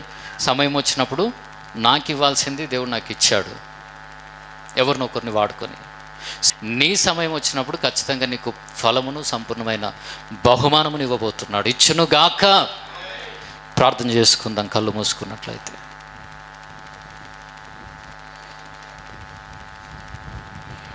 పరిశుద్ధుడా, ప్రేమగల తండ్రి, స్తోత్రం నాయన. సర్వాధికారి మీకు వందనాలు యేసయ్యా. సర్వశక్తిమంతుడా మీకు మహిమ కలుగును గాక. తండ్రి, మీరు గొప్ప దేవుడయ్యా, కనికరంగల దేవుడయ్యా. ఇదిగోనైనా రూతు మోయాబును విడిచిపెట్టి, లోకమును విడిచిపెట్టి, కరువైన, కష్టమైన, ఒంటరితనమైన మీతోనే జీవితం అనుకుని బెత్లెహేముకు వచ్చింది. కానీ బెత్లెహేములో దీవెన ఉంది, బెత్లెహేములో ఆశీర్వాదం ఉంది. బెత్లెహేములో రూతు జీవితాన్ని మలుపు తిప్పే అభిషేకం ఉంది. దేవా మీకు స్తోత్రం కలుగును కాక. బెత్లెహేములో ఎందుకు అవన్నీ ఉన్నాయంటే అక్కడ మీ సన్నిధి ఉంది కనుక, అదొక ఆరాధన స్థలం కనుక. ఈరోజు ప్రభువా, లోకములో, పాపములో, మీ చిత్తానికి వ్యతిరేకమైనటువంటి కార్యకలాపాల్లో మునిగి తేలిపోయి ఎవరైతే ఈరోజు ఇక్కడికి అడుగు పెట్టారో, ఇదిగో మీ సన్నిధిలోకి అడుగుపెట్టిన వీరి జీవితాలు మలుపు త్రిప్పబడునుగాక. ఎండిన స్థితి, ఒంటరితనము, ఆకలి దప్పికలు, కరువు, అనారోగ్యం, ఆర్థిక సమస్యలు, ఎన్నో పోరాటాల మధ్యలో ఉంటూ ప్రభువా మీ సన్నిధికి వచ్చినటువంటి వీరిని జ్ఞాపకము చేసుకున్నాయన. అడుగుదామా ఒకసారి? మోయాబు నుంచి ఋతు బెత్లెహేముకు వచ్చినట్లుగా లోకమును వద్దనుకుని ప్రభువా మీ సన్నిధికి వచ్చానయ్యా, నన్ను జ్ఞాపకం చేసుకో ప్రభువా అని అడుగుదామా? రూతును దర్శించినట్లుగా నన్ను దర్శించు ప్రభువా. రూతు యొక్క జీవితాన్ని మలుపు తిప్పినట్లుగా దేవా నా జీవితాన్ని మలుపు తిప్పు ప్రభువా అని అడుగు. పురుషుడివైన, స్త్రీవైనా దేవుడు నీ జీవితాన్ని మలుపు తిప్పాలని ఆశపడుతూ ఉన్నాడు. నిన్ను సమృద్ధిలోనికి నడిపించాలని ఆశపడుతూ ఉన్నాడు. ఈ చరిత్రలో నిలిచిపోయి ఒక ప్రత్యేకమైనటువంటి జీవితాన్ని దేవుడు నీకు ఇవ్వాలని ఆశపడుతూ ఉన్నాడు. నమ్మి నువ్వు ప్రార్థించు. నువ్వు అడిగింది పొందుకోబోతున్నావు యేసునామములో. ఒంటరిగా వచ్చిన రూతు జీవితంలో మీరు ఎంతో గొప్ప కార్యం చేశారయ్యా. కనీసము నా జీవితం బాగుపడుతుందన్న ఆశ కూడా అక్కడ లేదు. అలాంటి పరిస్థితుల మధ్యలో తను పడగలిగిన ప్రయాసపడి తన ప్రవర్తనను కాపాడుకుంది, పరిశుద్ధంగా జీవించింది. దానికి ప్రతిఫలంగా ఎంత గొప్ప బహుమానం మీరు ఇచ్చారు ప్రభువా. ఒక ఆస్తిపరునికి భార్యగా మారింది, ఒక రాజుకి దాదిగా మారింది ప్రభువా. మీకు స్తోత్రం కలుగును గాక. తన గర్భంలో నుంచి రాజులను లేపిన దేవా, ఇదిగో నాయన ఈరోజు మీ సన్నిధిలోకి వచ్చి మొరపెడుతున్నటువంటి వారి జీవితాలు మలుపు తిప్పబడును గాక. వీరి గర్భమున పుట్టినటువంటి బిడ్డలు ప్రభువా, వారి కుమారులు, వారి మనవళ్ళు, మనవరాలు ఉన్నతమైన స్థితిలో వందురుగాక. వారి జీవితాలు ప్రభువా చరిత్రను తిరగరాసే విధంగా ఉండునుగాక. కృప చూపించు నాయన, కనికరించు ప్రభువా. మహాగణుడవును మహోన్నతుడవైన తండ్రి మీకు స్తోత్రం కలుగునుగాక. రూతు ద్వారా ఒబేదును, ఒబేదు ద్వారా యెషయిని, యెషయి ద్వారా దావీదు ఒక గొర్రెల కాపరే. కానీ తండ్రి రూతు మీద ఉన్నటువంటి అభిషేకం, రూతు యొక్క క్రియల ఫలము తన మనమడు తండ్రి ఒక అధికారిగా నిలబడ్డాడు, రాజుగా నిలబడ్డాడు. దేవా మీకు స్తోత్రం నాయన. ఈరోజు ఇక్కడ ఉన్నవారు, అయ్యా నా కుమార్తె యొక్క బిడ్డలు, నా కుమారుని యొక్క బిడ్డలు ఏమైపోతారో అని ఎవరైతే కృంగిపోతున్నారో వారికి ఒక నిరీక్షణ దయచేయండి. ఒక తల్లిగా నా ప్రవర్తన, ఒక తండ్రిగా నా ప్రవర్తన మార్చుకొని ప్రభువా నేను నీతో జీవిస్తే నా జీవితాన్ని మలుపు తిప్పుతారని సత్యాన్ని గ్రహించి, అంతేకాదు నా తరువాత తరాలు కూడా ప్రభువా ఉన్నతమైన స్థితిలో ఉంటాయని గ్రహించడానికి మీరు సహాయం చేయండి. గ్రహించినట్లయితే విశ్వాసంతో ప్రభువుని అడుగు. నీలో ఉన్న భయాలన్నీ పక్కన పెట్టేసి, నీలో ఉన్న నిరాశ అంతా పక్కన పెట్టి, నా జీవితం బాగుపడుతుందో లేదో అనుమానం అంతా పక్కన పెట్టి, ప్రభువా నేను కష్టపడతానయ్యా, దేవునికి మాట ఇవ్వు, నేను ప్రయాసపడతానయ్యా తండ్రి. నేను వెళ్తున్న మార్గంలో రూతు జీవితంలో రూతు మీద జాలిపడే వారిని, కటాక్షించే వారిని మీరు ఉంచినట్లుగా నా జీవితంలో కూడా, నా బ్రతుకులో కూడా ప్రభువా నేను ప్రయాసపడుతున్నప్పుడు అయ్యా నన్ను గొప్ప చేయడానికి, నన్ను దీవించడానికి మీరు ఎవరిని వాడుకోవాలో వారిని వాడుకో ప్రభువా. యథార్థంగా దేవుని అడుగు. అట్టి వారు నా జీవితంలో ఎదురుపడేటట్లుగా చేయి ప్రభు అని అడుగు మనస్ఫూర్తిగా. ఎదుగు తండ్రి, రూతు ప్రయాసపడింది, ఎక్కడ ప్రయాసపడిందో అక్కడ తన జీవితాన్ని మీరు మలుపు తిప్పారు తండ్రి. నేను కష్టపడుతున్న చోట నా మీద నేను ఉన్నటువంటి వారికి కటాక్షం కలుగునట్లుగా చేయండి ప్రభు. ఒకవేళ నువ్వెక్కడ జాబ్ చేస్తున్నావు అక్కడ నీ యజమానుడు, మీ యొక్క మేనేజర్ కానీ ఎవరైనా నీ మీద ఉన్న అధికారులు నీ మీద కఠినంగా ప్రవర్తిస్తుంటే ఈరోజు ప్రార్థించి వారికి నీ మీద కటాక్షం కలుగునట్లుగా దేవుడు కార్యం చేయబోతున్నాడు. తండ్రి నీకు స్తోత్రం ప్రభువా. నన్ను దర్శించు ప్రభువా. ఎంత ప్రయత్నం చేసిన ప్రమోషన్ రావటం లేదేమో, శాలరీ ఇంక్రీజ్ కావటం లేదేమో, చాలి సంపాదన గుండా నువ్వు వెళ్తున్నావేమో. మనస్ఫూర్తిగా ప్రభువును బ్రతిమలాడుకో. రూతు జీవితంలో జరిగిన అద్భుతం నా జీవితంలో జరిగించు అనగా ఉద్దేశము తన జీవితాన్ని మలుపు తిప్పినట్లుగా దేవుడు నీ జీవితాన్ని మలుపు తిప్పాలని, పరిగెరుకునే స్థితి నుంచి పనివారి మీద అధికారిగా రూతును నియమించిన దేవుడు చాలని స్థితి నుంచి అనేకులకు పనిచ్చే వ్యక్తిగా దేవుడు నిన్ను మార్చబోతున్నాడు. మార్చునుగాక. దేవా ఈ దీన సంఘాన్ని మీరు జ్ఞాపకం చేసుకునండి అయ్యా. ఈరోజు ఇక్కడ కూర్చున్న వారి జీవితాల్లో వెలుగు నింపబడును గాక తండ్రి. అశాంతి అసమాధానముతో వచ్చి నిరాశతో ఉన్న వీరి జీవితాల్లో వెలుగు నింపబడును గాక. వీరి జీవితాలు మలుపు తిప్పబడును గాక. వీరికున్న బంధకాలు తొలగిపోవును గాక. ప్రతి శాపము కొట్టివేయబడును గాక. అపవాది మోపిన కాడి యేసు నామములో విరగొట్టబడును గాక. గొప్ప దేవా మీకు వందనాలు, స్తోత్రాలు. ఏదైనా కుటుంబాలను మీరు లేవనెత్తండి అయ్యా. తరతరాలుగా ఏ బంధకాలు అవుతున్నాయో అవన్నీ కూడా తెంపివేసి మరుగైనటువంటి జీవితాలను మీరు అనేకులకు పరిచయం చేయబోతున్నారు. వందనాలు. ఈ సంఘములో సహవాసంలోకి అడుగుపెట్టిన వారి జీవితాల్లో, వారి కుటుంబ సభ్యుల జీవితాల్లో, వారి కుటుంబాల్లో అద్భుతములు జరుగునుగాక, ఆశ్చర్య కార్యాలు జరుగునుగాక, వీరికి సమృద్ధిగా సమస్తము అనుగ్రహించబడునుగాక. రూతు గర్భాన్ని కూడా తెరిచిన దేవా, వీరి ఇక్కడ ఎవరైతే గర్భం లేక బాధపడుతూ ఉన్నారో, గర్భఫలం లేక, వారి గర్భాలు కూడా తెరవబడును గాక.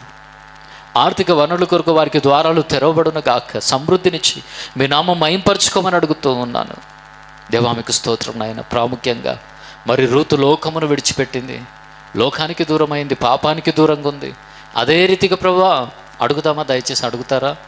యేసయ్య, నేను పాపానికి దూరంగా ఉంటానని ప్రార్థిస్తావా? నేను లోకము నుంచి వేరై పరిశుద్ధంగా జీవిస్తాను ప్రభు అని ప్రార్థించు. దేవునికి ఒక మాట ఇవ్వు. ప్రత్యేకంగా జీవించడానికి తీర్మానం తీసుకో. పరిశుద్ధమైన జీవితం కొరకు నువ్వు తీర్మానం తీసుకో. దేవుడు నీ కొరకు నిలబడబోతున్నాడు. దేవుడు నీతో నిలబడి అద్భుతాలు చేయబోతున్నాడు. చేయను గాక. తండ్రి మీకు స్తోత్రం నాయన. ఈరోజు ప్రార్థిస్తున్న వారి హస్తమును పట్టుకొని పరిశుద్ధమైన జీవితంలో స్థిరముగా నిలకడగా నిలబెట్టుకొని మీ నామం మహింపరచుకోమని యేసయ్య నామములో ప్రార్థించి వేడుకుంటున్నాం పరమ తండ్రి. ఆమేన్. ఆమేన్.